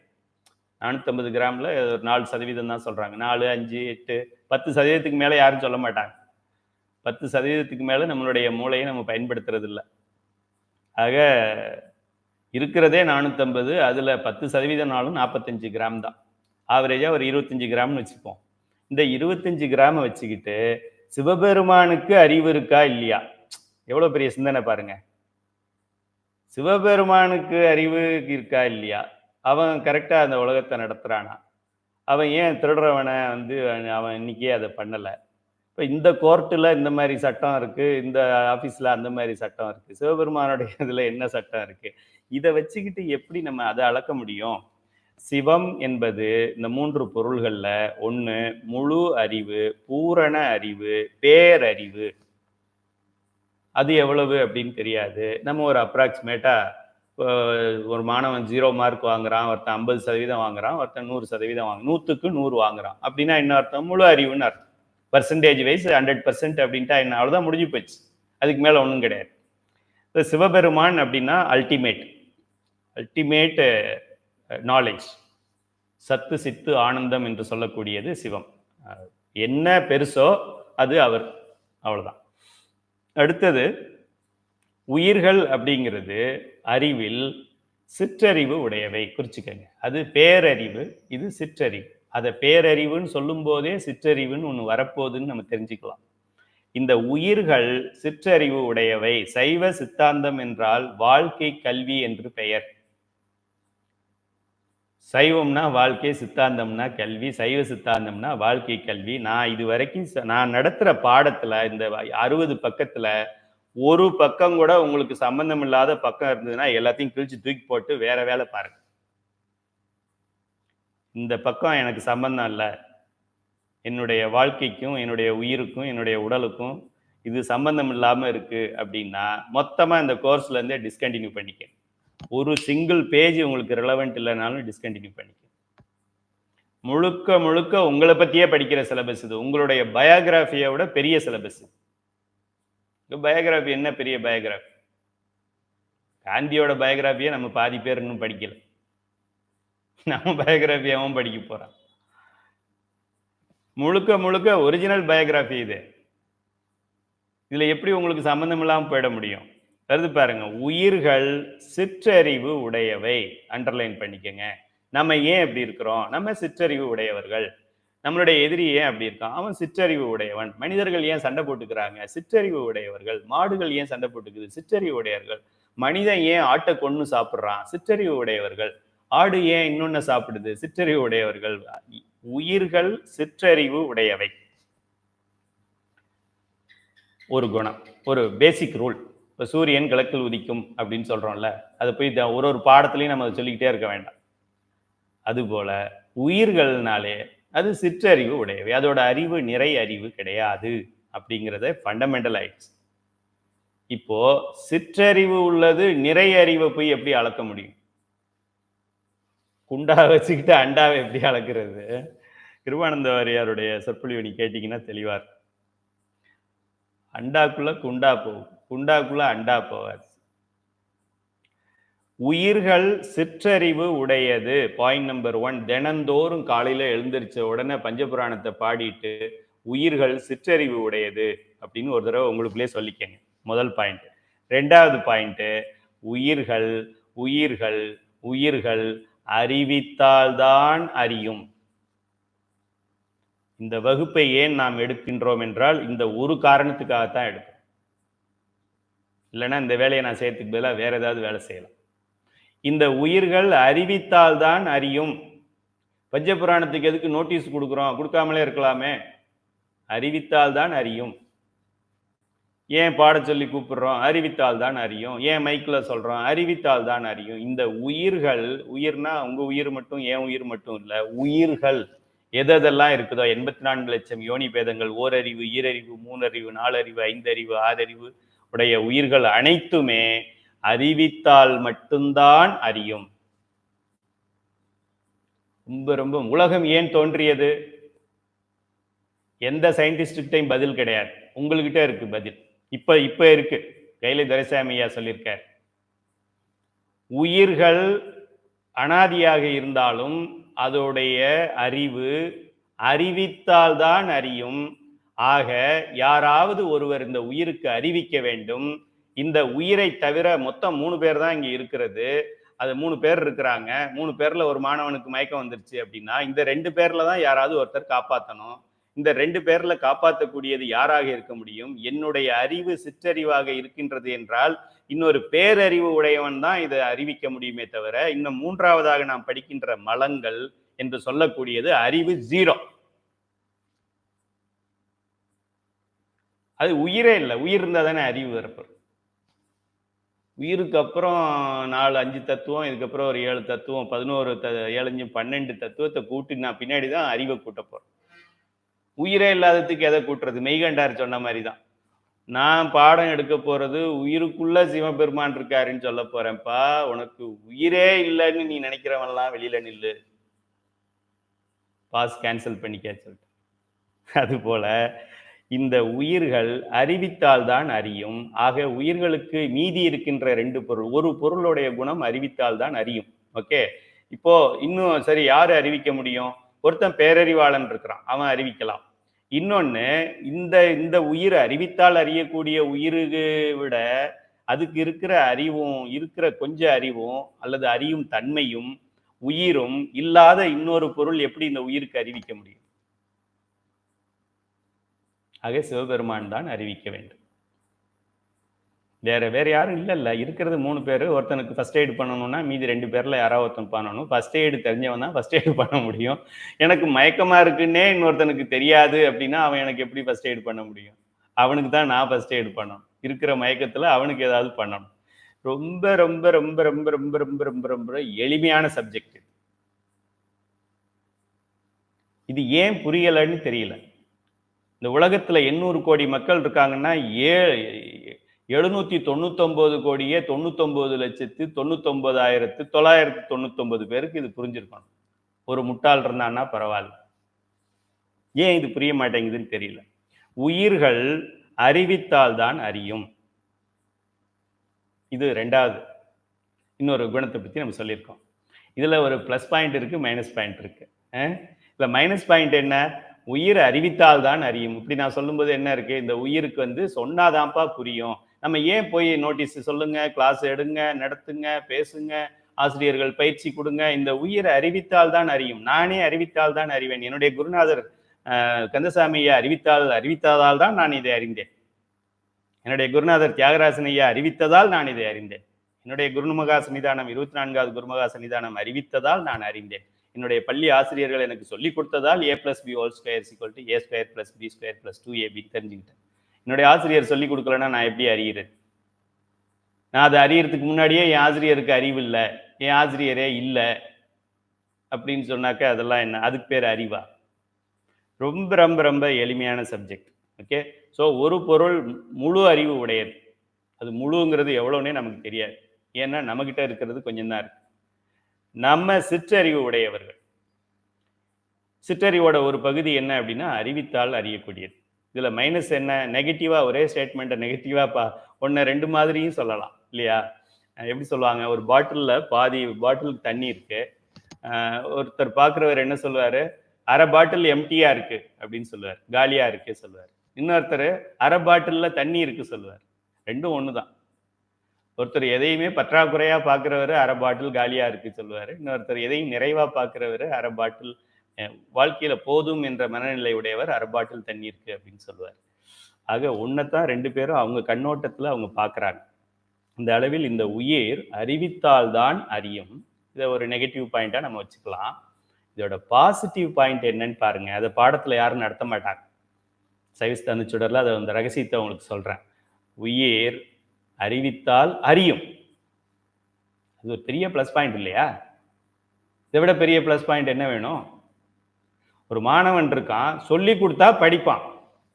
இது ஒரு பெரிய அட்வான்டேஜ் இல்லை? இப்போ யூடியூப் இருக்கு, அதனால நம்ம வகுப்பு எடுக்கிறோம். மாணவர்கள் புரிஞ்சுக்கிறீங்க, வகுப்பு எடுக்கிறோம். தேர்வு எழுதுறீங்க, வகுப்பு எடுக்கிறோம். யூடியூப் கிடையாது, உங்களுக்கு சொன்னாலும் புரியாது, நான் பேசுறது உங்களுக்கு கேட்காதுன்னா அந்த வகுப்பு எப்படி நடத்த முடியும்? இந்த உயிர்கள் அறிவித்தால் தான் அறியும். ஒரு பகுதி அறிவித்தால் அறியும். அப்ப நமக்கு என்ன வேணும்? அறிவிக்கக்கூடிய ஆசிரியர்கள் வேணும். நமக்கு ரொம்ப முக்கியம் அந்த நாட்டுக்கு. அதுதான் ஓட்டு கிடையாது.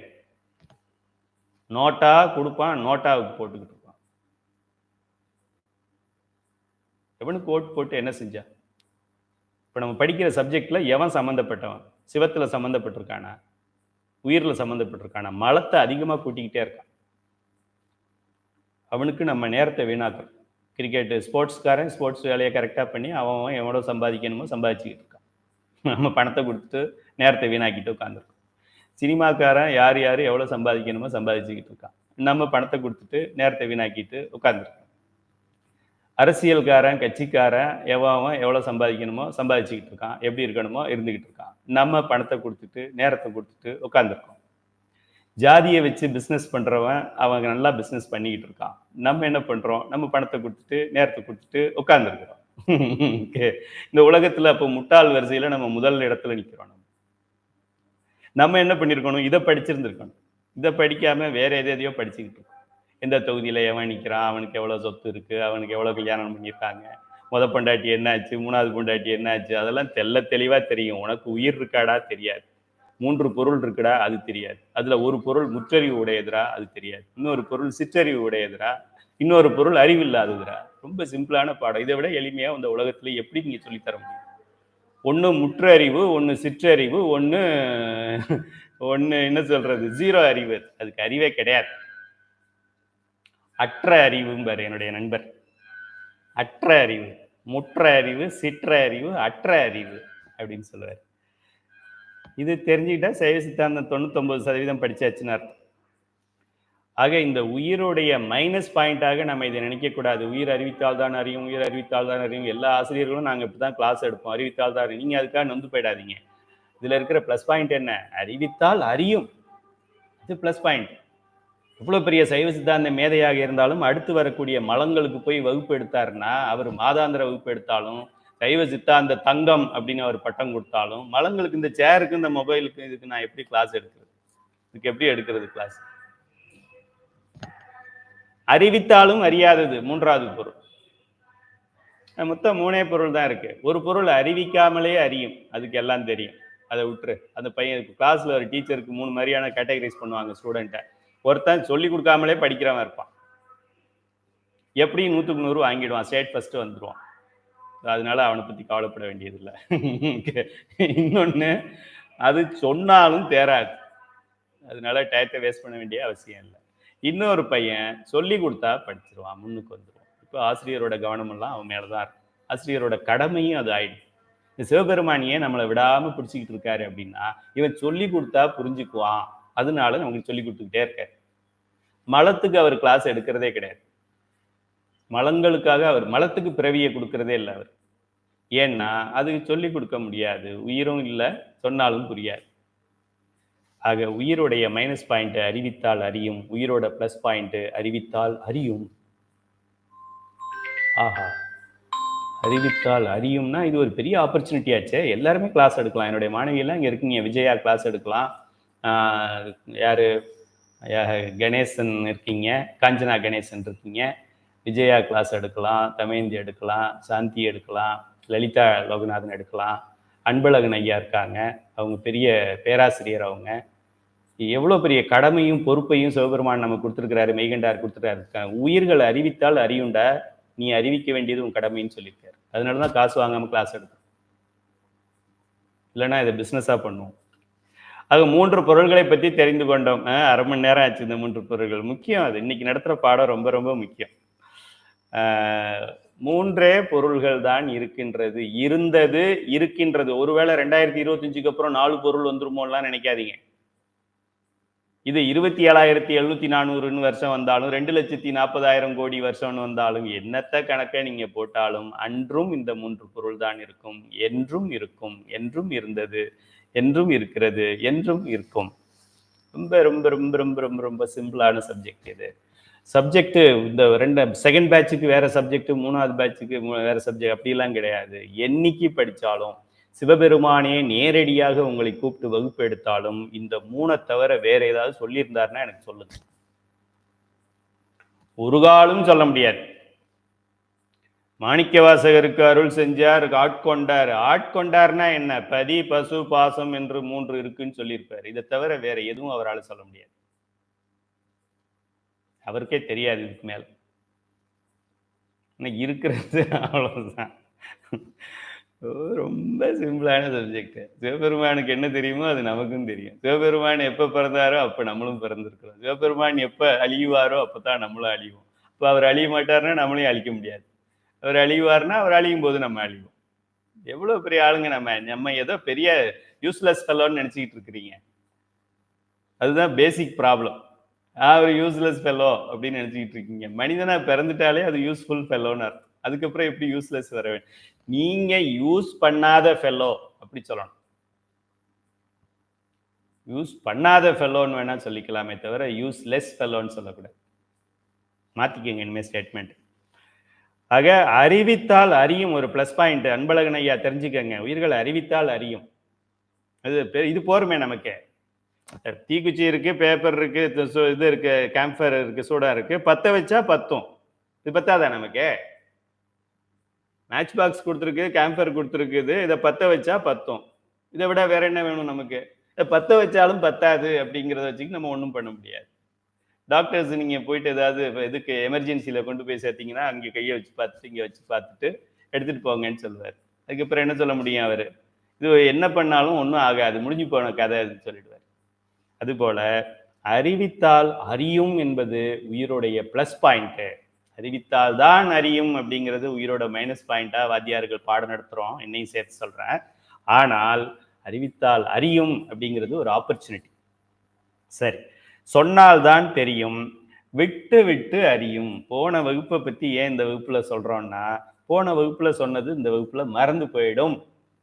உங்களை ஐயா எனக்கு மறந்து போச்சு அப்படின்லாம் சில மாணவர் அனுப்புறாங்க. டோன்ட் வெரி, இது உயிரோட இயற்கை. அது இப்ப இல்ல, ஐதர் அலி காலத்திலையும் அப்துல்லா காலத்திலையுமே உயிர்கள் விட்டு விட்டு தான் அறிஞ்சது. ராஜராஜ சோழன் அப்பா காலத்திலேயே விட்டு விட்டு தான் அறிஞ்சது. இன்னும் வரப்போற இன்னொரு 20 நூற்றாண்டுகள்ல ஆர்டிபிஷியல் இன்டெலிஜென்ஸ் வந்து ரூல் பண்ண போறப்ப கூட விட்டு விட்டு தான் அறியும். அதனால உயிர்களுடைய இயல்பை மாற்ற முடியாது. அப்படி மாத்தலாம் அப்படின்னா அப்படி மாத்திருவாரு இறைவன். அப்படி மாற்ற முடியாதுங்கிறதுனாலதான் அவரும் சேர்ந்து கஷ்டப்பட்டுக்கிட்டு இருக்கிறாரு. இல்லைன்னா எல்லாருக்கும் அப்படி பாக்குறாரு, என்னடா வேணும் உங்களுக்கு, என்ன சாப்பாடு வேணுமா, போ எடுத்துட்டு போ. அது போல நம்மளை பார்த்து, என்ன உங்களுக்கெல்லாம் ப்ராப்ளம், ஆணவ மலம் பிடிச்சிருக்கா, ஆணவ மலத்தை தூக்கி ஓரமா போடு, நீங்களா இங்கே வந்து உட்காருங்க, கேட்டை திறந்து விட்டுறலாம். அவ்வளோ ஈஸி கிடையாது.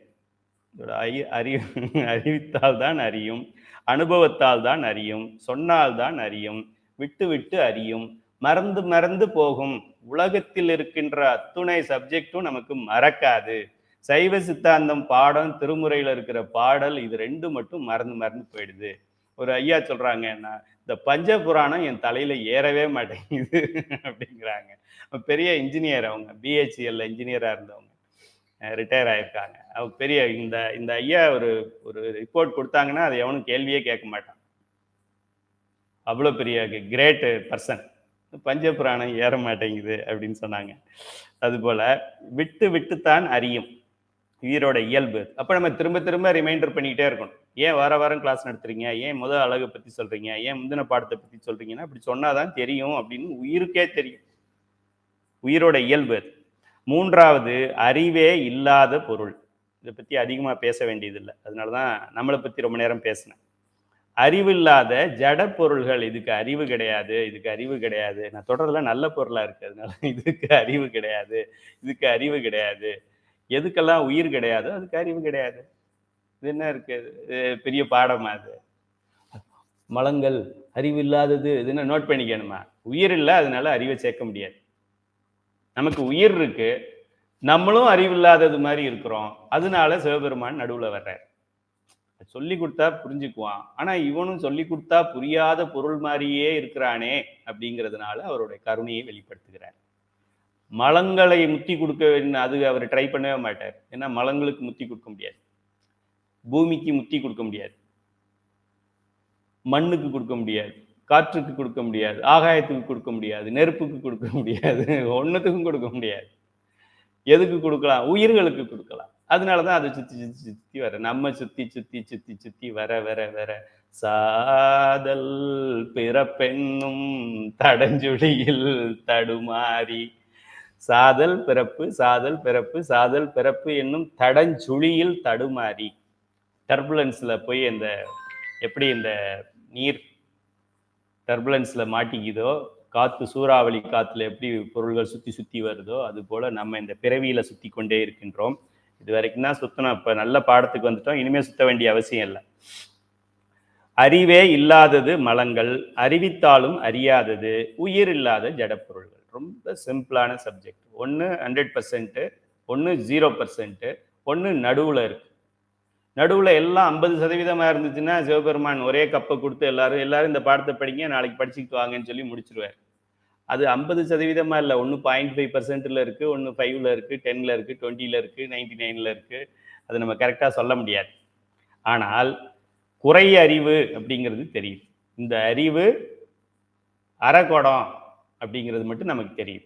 அது அரை குடமா, கால் குடமா, முக்கா குடமா, அது அப்புறம் பேசிக்குவோம்.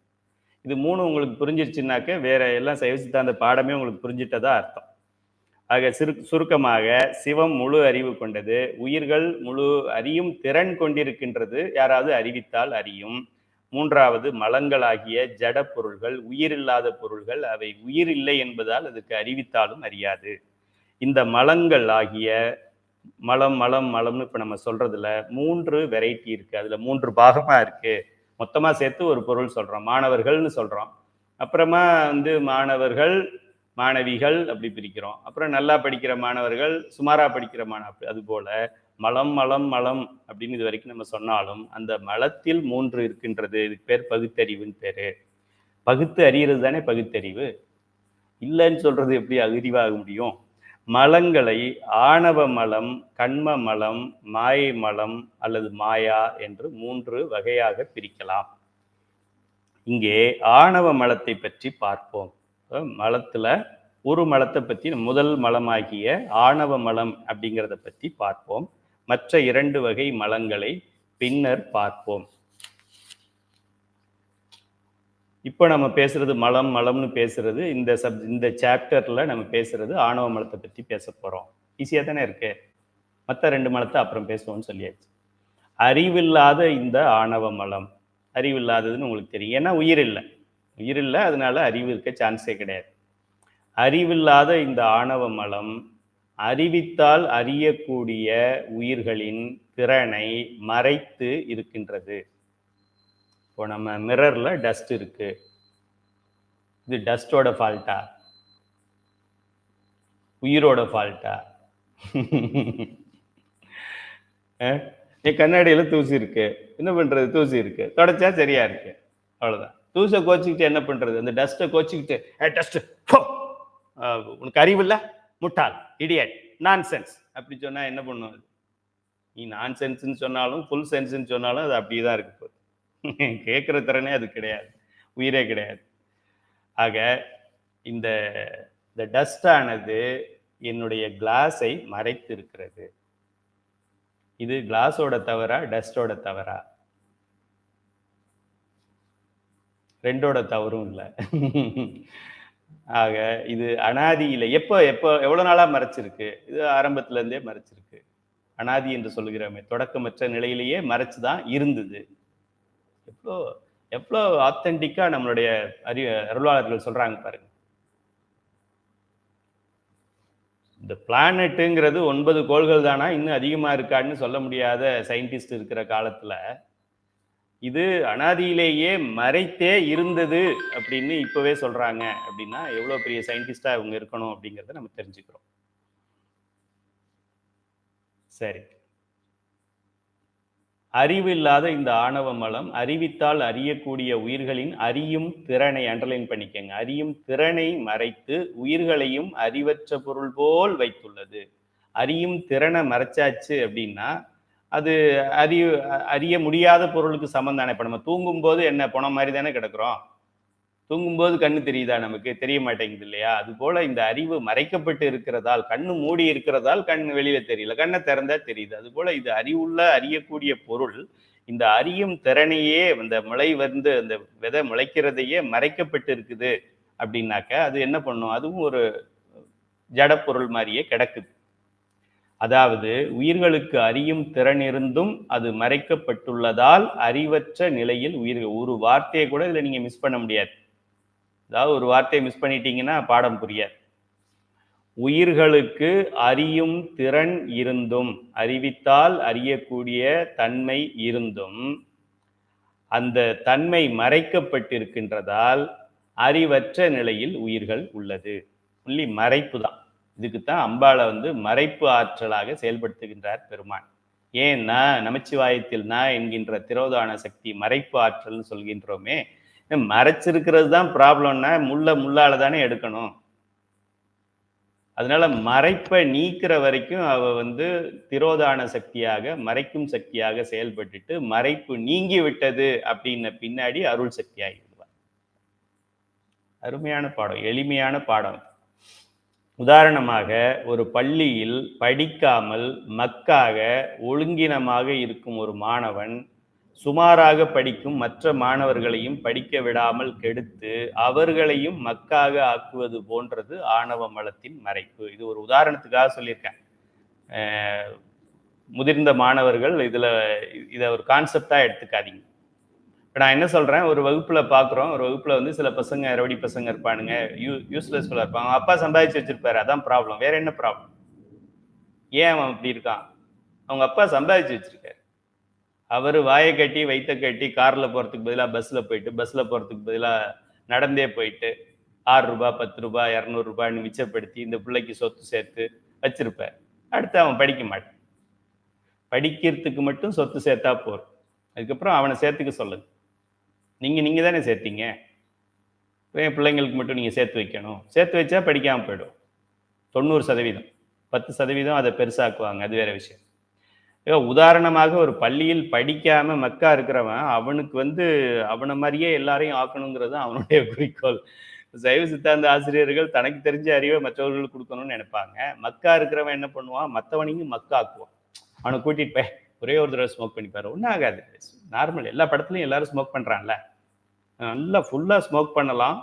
அதுலேருந்து வர்ற ஜிஎஸ்டியை அரசாங்கம் எடுத்துக்கலாம். அந்த ஸ்மோக் சிகரெட் பண்ற கம்பெனி எதுன்னு அரசாங்கத்துக்கு தெரியும். அதை க்ளோஸ் பண்ண மாட்டாங்கன்னா, அதை க்ளோஸ் பண்ணால் வருமானம் போயிடும். அதை சினிமாவில் காமிக்கும் போது புகை பிடித்தல் உடல் நலத்திற்கு கேடுன்னு சின்னதாக போட்டுட்டு பண்றதை பண்ணிக்காச்சு. இதுவா அரசு? இதுவா ஆட்சி? ஓகே. மற்றவங்களையும் படிக்க விடாம அவன் டிஸ்டர்ப் பண்றது இயற்கையா நம்ம பார்த்துருக்கோம். நல்ல ஒரு வகுப்புல கூட யாராவது 1-2 மாணவர்கள் ஏதாவது டிஸ்டர்ப் பண்ணிக்கிட்டே இருப்பாங்க, வகுப்பை நடத்த விட மாட்டாங்க. அது போன்று அந்த மற்றவங்களையும் முட்டாளாக ஆக்குறது போல, அதோட நிறுத்திக்கங்க அந்த உதாரணத்தை. இந்த ஆணவ மலமானது இந்த உயிரை மறைத்திருக்கிறது. இப்போ இதுல என்ன ஒரு குறைபாடு, இந்த உதாரணத்திலே ஒரு குறைபாடு இருக்கும். இந்த உதாரணத்துல என்ன, அந்த அந்த முட்டாள் பையன் என்ன பண்ணுவான், தினந்தோறும் வந்து இன்ஸ்டிகேட் பண்ணுவான், வாடா ஸ்மோக் பண்ணலாம், வாடா ஒரு நாள் பீர் குடிச்சு பார்க்கலாம், பீர் ஒன்றும் ப்ராப்ளம் ஆகாதுடா, ஆஃப் பீர் அது நார்மலா வீட்லயே வச்சு குடிக்கிறாங்கடா, வாடா சும்மா நான் வாங்கி தரேன்டா அப்படின்னு சொல்லி அவனை இன்ஸ்டிகேட் பண்ணுவான். இவன் உயிர் பொருள், இவன் உயிரா அவனை செயல்படுத்துறான். ஆனா இந்த ஆணவ மலம் அப்படி, அதுக்கு உயிர் இல்லைல்ல, அதனால அது வந்து மறைக்குது, அது வந்து பிடிக்குது, அது வந்து அமுக்குது, அது வந்து கெடுக்குது அப்படின்னா அது வர முடியாது இல்ல. அது இது எப்படி வரும்? இங்க இருந்து இங்க தூக்குனாதான் வரும், அதுவா எப்படி வரும்? ஜட பொருள்கள், அறிவற்ற பொருள்கள். அதனால அது சிந்திச்சு அது எதையும் பண்ணல. நல்ல தெளிந்த மாணவர்களுக்கு இது புரியும். ஆணவ மலத்துக்கே தெரியாது அது அறிவை மறைச்சிருக்குன்றது. பாவம். இந்த ஆணவ மலத்தை பெரிய வில்லன் மாதிரி நம்ம படிக்கிறோம். இப்படி பண்ணும், பிடிச்சி அமுக்கும், அது அரக்கன், அது பேய், அது பிசாசு, அது போலீஸு அப்படிலாம் சொல்லி நம்ம வளர்க்குறோமே தவிர, அது செத்த போனோம். அது அது ஒரு ஜட பொருள். அது நம்மளை ஓடி வந்தெல்லாம் பிடிக்காது. அது டஸ்ட் மறைச்சிருக்குது, அவ்வளவுதானே. டஸ்ட் அதுவா வந்து மறைக்கணும்னு மறைக்கலையே.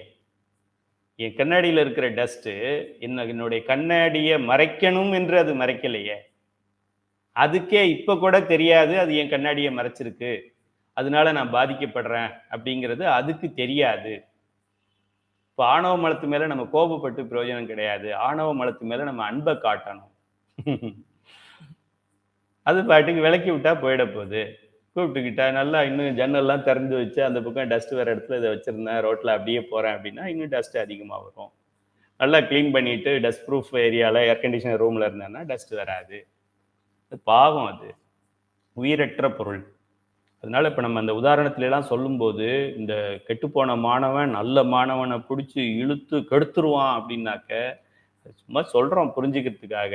ஆனா ஆணவ மலத்துக்கு உயிரே இல்லைங்கும் போது அது புதுசா எதையாவது பண்ணாது. அது தெரிஞ்சுக்க. புதுசா எதையாவது பண்ணணும்னா உயிர் வேணும். உயிர் இல்லாத பொருள், அது அறிவில்லாத பொருள். ஆக புதிதாக இந்த அறிவுள்ள பொருள்கிட்ட அது எதுவும் பண்ணாது. இப்போ மறைச்சிருக்குன்னா எப்பத்துல இருந்து மறைச்சது? அப்பத்துல இருந்தே மறைச்சு, அனாதியில இருந்தே மறைச்சிருந்தது. இந்த ஆணவ மலம் இந்த உயிரை மறைச்சிருந்ததுன்ற அளவுக்கு இப்போ புரிஞ்சுக்கிட்டோம். இப்போ மறைச்சிருக்குங்கிறத இன்னும் நம்மளுடைய அருளாளர்கள் இன்னும் அது உள்ள போறாங்க. எப்போ போறாங்க பாருங்க. -1000 years, -1 lakh year, -2 lakh year, 3 lakh year, 4 lakh year, 10 lakh, 10 crore year, crore and crore year. அங்க போய் நின்றுட்டாங்க. அங்க போய் நிற்கும் போது என்ன பார்க்குறாங்க? சிவபெருமான் இருக்கிறாரு, உயிர் இருக்குன்னு பார்க்குறாங்க. உயிர் இருந்த உயிர், அப்புறம் ஏன் சிவபெருமான் மாதிரியே இந்த உயிர் இருந்திருக்கலாமே அப்படின்னு பார்க்குறாங்க. ஆஹா ஹாஹா, இந்த உயிர் மேல ஒரு டஸ்ட் இருக்கு, அதனால இந்த உயிர் இப்படி உயிரா இருக்கு, இப்படி அறிவு மழுங்கி போயிருக்குன்னு பார்க்குறாங்க. அப்புறம் அந்த டஸ்ட்டை பற்றி பார்க்குறாங்க. அந்த டஸ்ட்டு என்ன மாதிரி டஸ்ட் இருக்குன்னு பார்க்குறாங்க. இவன் அறிவாளியா, கருப்பு சட்டையை போட்டுக்கிட்டு கடவுள் இல்லைன்னு சொல்கிறவன் அறிவாளியா? பார்த்துட்டு அது உள்ள எப்படி அது மறைச்சிருக்குன்னா, அரிசியை உமி மறைத்திருப்பது போல அப்படி மறைச்சிருக்கு. ஒரு உதாரணத்துக்காக சொல்றது, இதெல்லாம் புரிஞ்சுக்கிறதுக்காக சொல்றது. இப்போ நம்ம ரைஸ் சாப்பிட்றோம்ல, ரைஸில் நார்மலாக அந்த புழுங்கல் அரிசின்னு ஒன்று இருக்குது, பச்சை அரிசி இருக்குது. அதில் இன்னொரு வெரைட்டி என்ன சொல்லுவாங்க அப்படின்னா, இப்போ நெல் இருக்குது, நெல்லை ரைஸ் மில்லில் போட்டு எடுத்தாங்கன்னாக்கா ரைஸ் வருது. அந்த ரைஸை எடுத்து இன்னொன்று பாலிஷ் பண்ணுறதுன்னு ஒன்று இருக்குது, பாலிஷ்டு ரைஸ்ன்னு ஒன்று இருக்குது.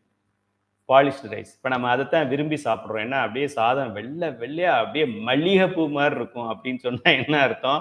அது முழு மலமாக இருக்கும்னு அர்த்தம். சத்து பொருள் அதில் இருக்காதுன்னு அர்த்தம். சத்து இல்லாத பொருளை சாப்பிட்றோம், அசத்து பொருள் தான் நம்ம சாப்பிட்றோம். சத்துனா அறிவு, சத்துனா அறிவு, சத்தோட ஆப்போசிட். ஸோ பாலிஷ்டு ரைஸ் பளபளன்னு இருக்கும். எங்கள் ரைஸ் நல்லா வெள்ளையா இருக்குமே, எங்கள் வீட்டில் ரைஸ் ஒயிட்டாக இருக்கு, உங்கள் வீட்டில் எல்லோவா இருக்கு அப்படின்னு ஒரு அம்மா இன்னொரு அம்மாட்ட சொல்லிட்டு வந்துருவா. அந்த அம்மா இது வரைக்கும் நல்ல ரைஸ் சாப்பிட்டுட்டு இருந்தவங்க அடுத்ததுல இருந்து இந்த பேக்கை மாற்றி இப்போ வெள்ளையா மல்லிகைப்பூ மாதிரி சாப்பிடுவாங்க. Useless rice. அதோட சத்தே அது மேலே தான் இருக்கு. இந்த அரிசியை எப்படி அந்த உமியாகிய நெல் அது உள்ள மறைச்சிருக்கு, அது உள்ள ஒரு கோட்டிங், பாலிஷ் கோட்டிங் ஒன்று மறைச்சிருக்குதோ, அது போல ஒரு உதாரணத்துக்கு சொல்கிறோம். இந்த உயிருங்கிறது ஒரு ஒரு ஒயிட் ரைஸ் மாதிரி வச்சுக்கிட்டிங்கன்னா, அதாவது சமைக்காத ரைஸ், அந்த ரைஸ் மாதிரி வச்சுக்கிட்டா அது மேலே இந்த லேயர் மாதிரி இருக்கு இல்லையா, மைக்ரோ லேயர் ஒன்று இருக்குது, பெரிய லேயர் நமக்கு தெரிகிற அந்த நெல்லுங்கிற எல்லோ கலரில் ஒரு லேயர் இருக்குது. ஸோ இந்த அரிசியே இதெல்லாம் எப்படி மூடி இருக்குதோ அது போல இந்த கண்ணாடியை இந்த தூசி மூடி இருக்கு இப்படி சொல்லி நமக்கு புரிய வைக்கிறாங்க. புரியுதா? புரியலைன்னா வேற உதாரணம் சொல்றேன்.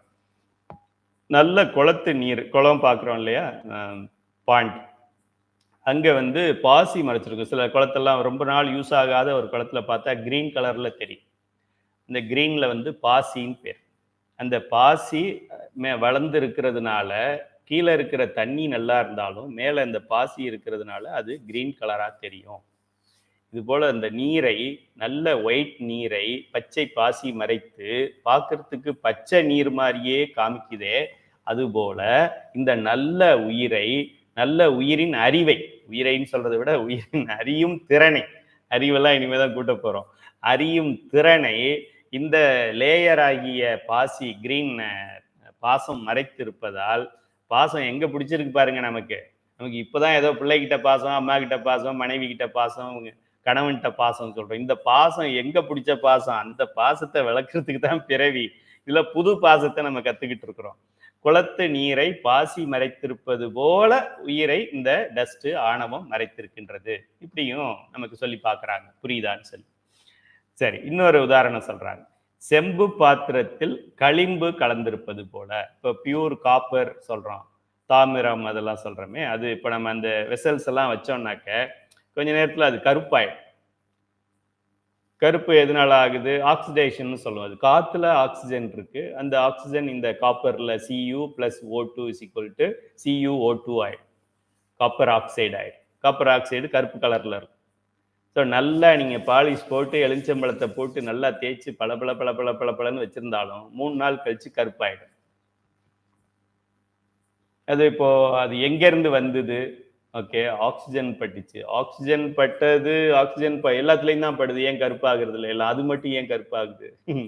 அது உள்ள இந்த ஆக்சிஜனை, அந்த காப்பருங்கிறதுல ஒரு ஒரு எலிமெண்ட், 105 எலிமெண்ட்ஸ் டேபிள்ஸில் ஒரு அந்த எலிமெண்ட்டுக்குள்ளே இருக்கிற ஒரு ஒரு அலாய், அந்த கலப்பு, அது அதுக்குள்ள இருக்கு, அது இதோட சேர்ந்து கருப்பாயிடுது.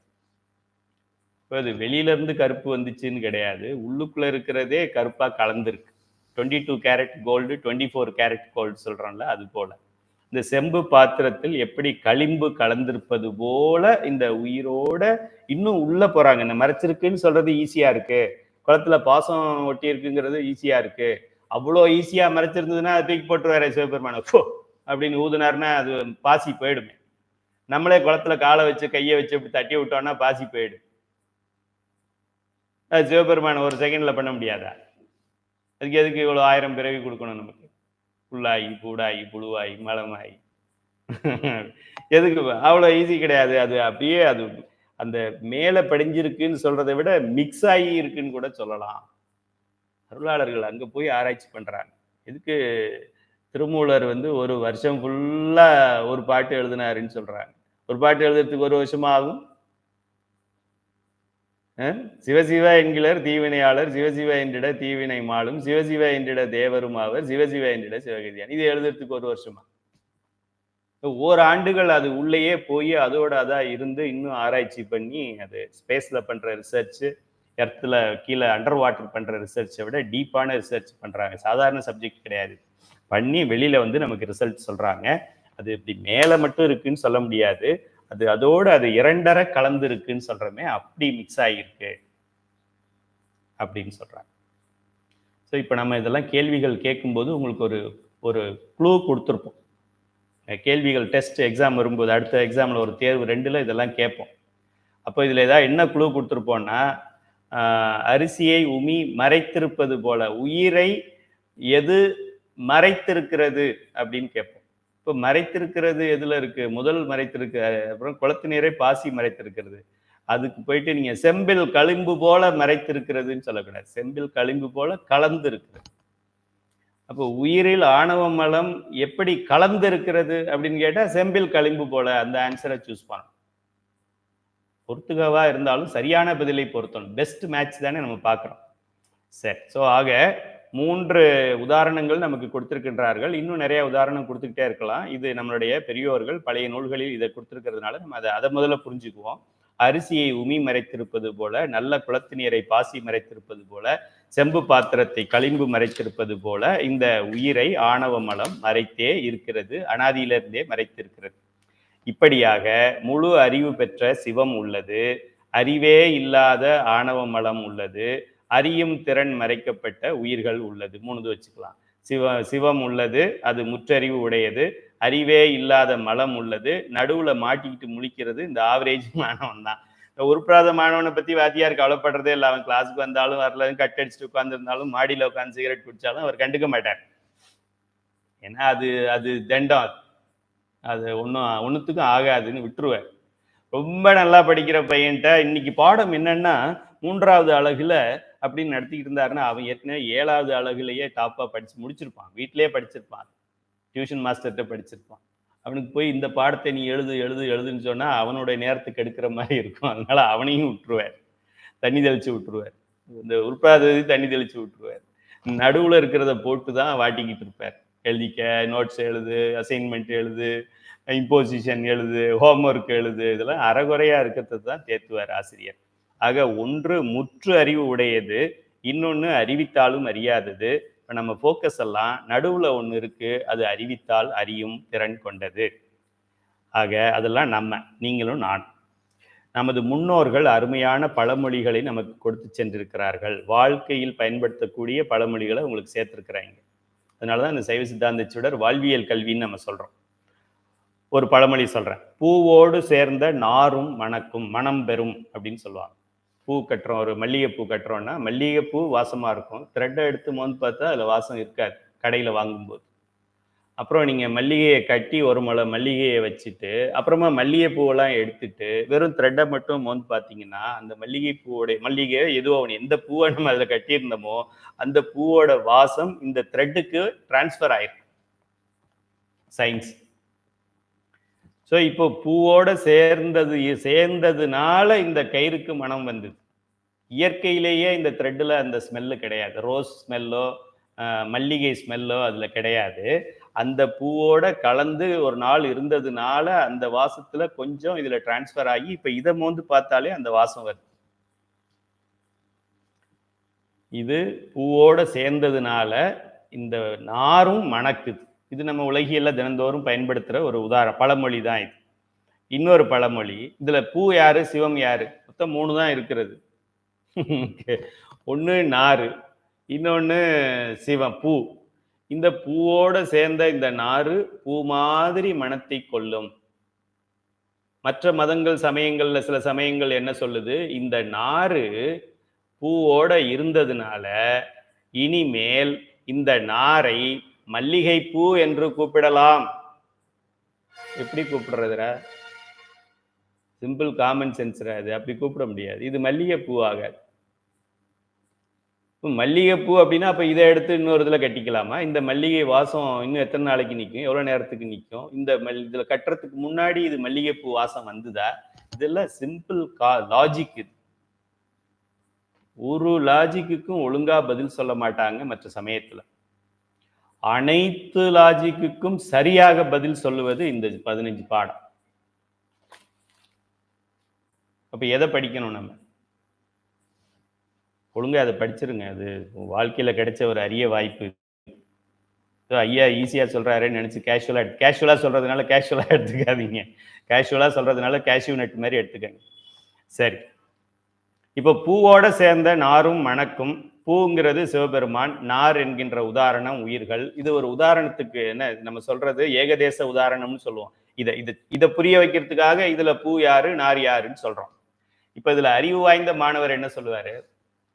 நார் உயிர்கள்னு சொல்றீங்களே, நார் உயிரற்ற பொருள். நார் ஜடப்பொருள் தானே, நீங்க எப்படி உயிர்கள்னு சொல்லலாம்? கடவுளே, உன் அறிவை ரொம்ப இதுல பயன்படுத்தாத, இதை புரிஞ்சுக்கிறதுக்கு மட்டும் பயன்படுத்து. பூவோட சேர்ந்த நாரும் மனம் பெறுங்கிற உதாரணத்துல பூங்கிறது சிவபெருமான் மாதிரி, நாருங்கிறது உயிர்கள் மாதிரி. இந்த உயிர்கள் எப்படி இந்த நார், இந்த த்ரெட்டு, இந்த காட்டன் இந்த பூவோடு சேர்ந்ததுனால பூ வாசத்தை பெறுகின்றதோ, அதுபோல இந்த உயிர்களாகியது சிவத்தை சேர்ந்தால் அதோட நிறுத்திக்க. நார் உயிரற்ற பொருள், உயிர்கள் உயிருள்ள பொருள் இந்த ஆர்கியூமெண்ட்டுக்கு வராத. அது அடுத்த பாடத்துல படிப்போம். ஆக இந்த உதாரணத்தில் நாம் சொல்லுவது, உயிர்களாகிய நாம் சிவத்தை சார்ந்து இருந்தால் சிவத்தின் தன்மையை பெறுவோம். அதை சார்ந்து இல்லை என்றால் அந்த தன்மையை நாம் பெற மாட்டோம். இப்போ நம்ம சார்ந்து இருக்கணுமா இருக்கக்கூடாதாங்கிறத நீங்க முடிவு பண்ணிக்கங்க. மிகவோர் காலம் இனி இல்லை, அணியார் கதவது 9 மணிக்கு அடையாமே, அடைவோம் நாம் போய் சிவபுரத்துள். அதுக்கு மேல நம்ம காலம் இல்லை. அப்புறம் 9 மணி ஆன பின்னாடி ஐயா இப்ப நான் ரெடியா இருக்கேன் அப்படின்னு சொன்னீங்கன்னா நான் இங்கே ஷட் டவுன் பண்ணிட்டு போயிடுவேன். அதனால மாணிக்க வாசகர் நமக்கு அழுத்தம் திருத்தமா சொல்றாரு. சரி, 2வது பழமொழி ஒன்று சொல்றேன். பன்றியோடு சேர்ந்த கன்றும் டேஷ் தின்னும். சிலர் பச்சையா சொல்லுவாங்க, நான் டீசெண்டா மலம் தின்னும் என்று போட்டிருக்கின்றேன். இப்போ இதுல பன்றிங்கிறது எதை சொல்றோம் அப்படின்னா, ஆணவ மலம். இந்த உயிரானது ஒண்ணு சிவத்தை சேரணும், இல்லைன்னா மலத்தை சேரணும். இது தனியா நிக்காது. சிவத்தை சேர்ந்தா நல்லதுங்கிறது நம்ம எல்லாருக்குமே தெரியுது. ஆனா சிவத்தை சேர்றமான்னா சேர மாட்டேங்கிறோம். இதை படிக்கிறோம். காலையில இருந்து எத்தனை நியூஸ் பேப்பர் படிச்சிருக்கிறோம், எத்தனை செய்தி, எத்தனை நியூஸ் இதெல்லாம் படிக்கிறோம். எவ்வளோ எந்தெந்த தொகுதியில யார் நிக்க போறாங்க, காங்கிரஸுக்கு எவ்வளவு ஒதுக்கி இருக்கிறாங்க, பிஜேபி தனியா நிக்குதா, அந்த எம்டிஎம்கே எங்க யாரு என்ன போட, எல்லா கதை கன்றாவி எல்லாம் படிச்சு வச்சாச்சு. இப்போ இந்த உயிர் காலையிலிருந்து ராத்திரி வரைக்கும் சிவத்தை சார்ந்து எவ்வளவு நேரம் இருந்தது? 24 மணி நேரத்துல 12 மணி நேரம் சிவத்தை சார்ந்து இருந்ததா, 12 மணி நேரம் மலத்தை சார்ந்து இருந்ததா, இல்ல 10 மணி நேரம் சிவத்தையும் மீதி 14 மணி நேரம் மலத்தையுமா, இல்ல 1 மணி நேரம் சிவத்தையும் 23 மணி நேரம் மலத்தையுமா அப்படிங்கிறது நீங்க எப்ப முக்தி அடைவீங்கிறது இதை பார்த்து நீங்களே தெரிஞ்சுக்கலாம். குருநாதர் சொல்லணும்னு அவசியம் கிடையாது. குருநாதர் இதை பார்த்து சொல்லுவார். இப்ப எதோட நம்ம எவ்வளவு நேரத்தை கழிக்கணும்? இறைவன் நமக்கு 24 மணி நேரம் கொடுத்திருக்கின்றான். மலத்துக்கு எவ்வளவு கழிக்கணும், சிவத்துக்கு எவ்வளவு கழிக்கணும், டெசிஷன் உங்களோட. சிவபெருமான குறை சொல்லக்கூடாது. அவன் அருளாலே அவன் தாள் வணங்கின்னு சொல்லியிருக்காரு. அவன் அருள் செய்யும் போது நான் போய் அப்போ போய் நான் சைவ சித்தாந்தம் படிச்சுக்கிறேன். ஞாயிற்றுக்கிழமை காலையிலேயே எழுந்துச்சு கறிக்கடைக்கு போகும்போது சிவத்தை சேருவதற்கு மட்டும் அவர் சொல்லும் போது சேர்ந்துக்கலாம். மற்றது மலத்தை சேரும் போது நம்மளே பண்ணிக்கலாம். தான் அந்த உயிரோட இயல்பு. சிவத்து மேல சந்தேகம் இருக்கு, அவர் இருக்கிறாரா இல்லையான்னு. மலம் இருக்கான்னா இருக்கு, அதுல ஒன்றும் சந்தேகம் கிடையாது.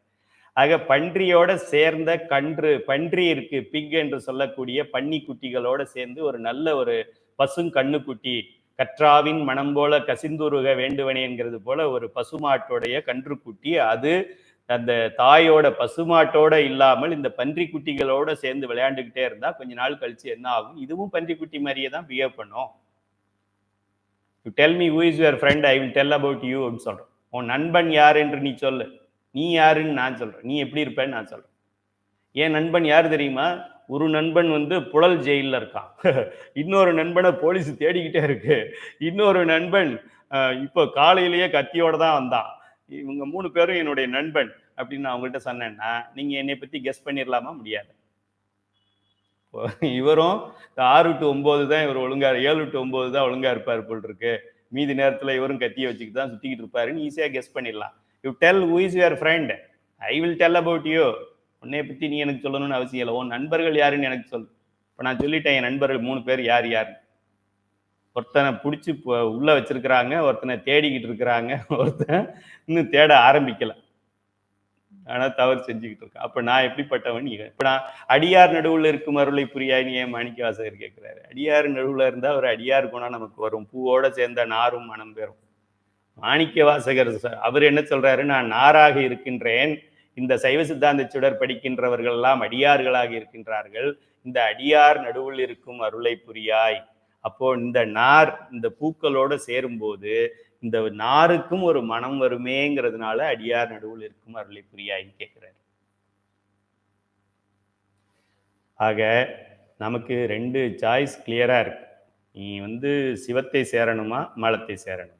சிவத்தை எவ்வளவு நேரம் சேர்ற, மலத்தை எவ்வளவு நேரம் சேர்ற, சிவத்துக்கு எவ்வளவு ரூபாய் செலவு பண்ற, மலத்துக்கு எவ்வளவு செலவு பண்ற, எல்லாமே நம்ம கையிலேயே இருக்கு. ஏன்னா இந்த 3 விரலும் இங்கேயே தான் இருக்கு. இந்த பதி பசு பாசம் என்ற 3 பொருள்களின் அறிவு நிலையில் வேறுபாடு. இப்படி கேவல நிலையில் கிடக்கும் உயிர்களுக்கு சிவானந்தத்தை அருள கருணை கொள்கிறான் சிவபெருமான். இப்ப இந்த உயிர் அறிவித்தால் அறியும், ஆனா இதுல போய் மாட்டிக்கிட்டு கிடக்கு. நான் முற்றறிவு உடையவன். இப்ப நான் என்ன நினைக்கிறேன், இப்ப நீங்க எல்லாம் நல்ல மாணவர்கள், உங்களுக்கு சொல்லி கொடுத்தா புரிஞ்சுக்குவீங்க, தேர்வு வச்சா 100 வாங்கிடுவீங்க. எனக்கு ஏதோ எங்க கந்தசாமி ஐயா சொன்னதுல நான் கொஞ்சம் புரிஞ்சுக்கிட்டது, அறிவு கொஞ்சம் ஞாபகம் இருக்கு, அதை உங்களுக்கு சொல்லி கொடுத்தா பரவாயில்லையேன்னு நான் நினைக்கிறேன். இது பணத்துக்காகவோ பிசினஸ்க்காகவோ ஆளுக்கு 5000 ரூபாய் கட்டுங்கன்னு அப்படி இப்ப அதுக்காக நான் இதை பண்ணல.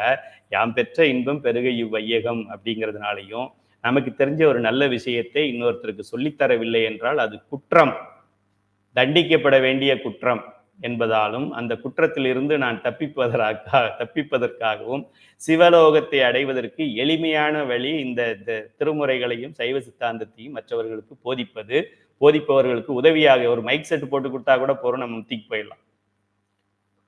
கற்றலும் கற்க வைத்தலும், கேட்டலும் கேட்க வைத்தலும், பேசுதலும் பேச வைத்தலும் எல்லாமே சிவஞான பூசை தான். அதனால இதுல எதுக்கு வாய்ப்பு கிடைச்சாலும் பண்ணிடுங்க.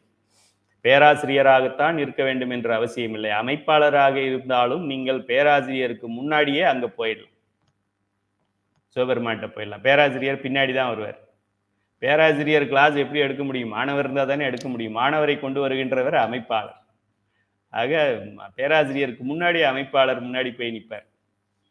சரி, இப்போ இந்த ஆணவ மலத்தோட பிடியில போயிட்டு உயிர் இருந்தும், இப்ப நல்ல பையனா இருந்தும் அந்த தண்ணி அடிக்கிறவனோட சேர்ந்து இவனும் ஒரு குவார்டர் தண்ணி அடிச்சிட்டான்னா, இவனும் இங்கிலீஷ்லயே பேசிக்கிட்டு கால் தடுமாறிக்கிட்டே நடந்துதான் வருவான் வீட்டுக்கு. இப்போ இதை என்ன பண்றது? அதோட ஆதிக்கம் இந்த உயிரை இப்படி செய்கின்றது. இப்ப சிவபெருமான் இதை பார்த்துக்கிட்டு பேசாம இருக்கலாம். இப்ப சிவபெருமானுக்கு 2 சாய்ஸ் இருக்கு. சிவபெருமானுக்கு இருந்த 2 சாய்ஸ் என்ன? அப்படியே இருக்கட்டும்னு விட்டுறலாம், இல்லைன்னா ஏதாவது நல்லது பண்ணலாம்.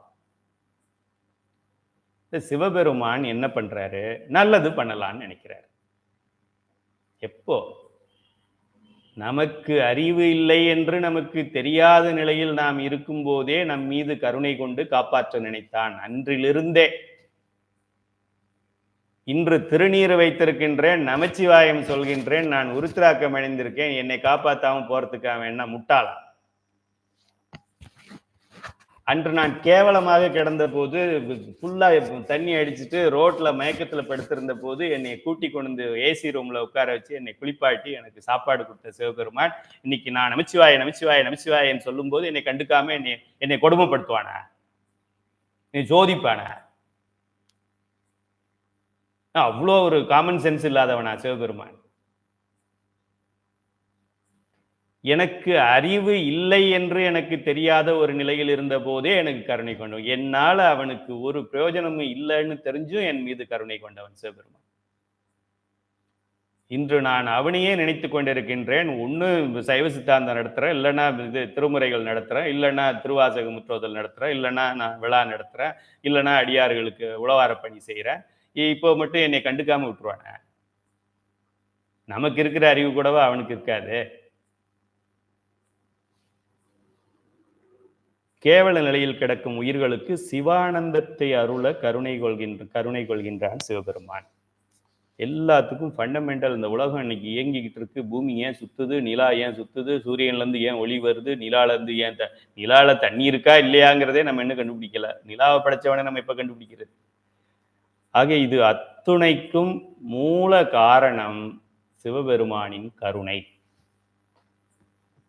நான் உங்கள்கிட்ட பேசுறேன்னா என்ன காரணம்? சிவபெருமானின் கருணையால் பேசுகிறேன். நீங்க என்னுடைய பேச்சை கேட்குறீங்கன்னா என்ன காரணம்? சிவபெருமானின் கருணையால் நீங்க கேட்குறீங்க. சிவபெருமானின் கருணையால் இந்த மனித பிறவி நமக்கு கிடைத்தது. சிவபெருமானின் கருணையால் தான் பிறவியே நமக்கு கிடைத்தது. மனித பிறவி விடுங்க, அரிது அரிது மானிட பிறவி. பிறவி முதல் பிறவியே அவனால் தானே கிடைச்சது.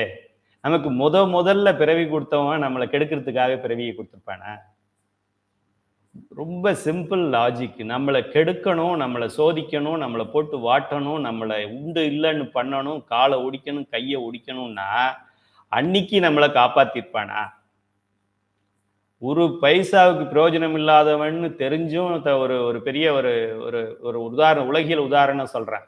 ஒத்த பைசா அவனால ஒரு ஓட்டு கூட கிடையாது.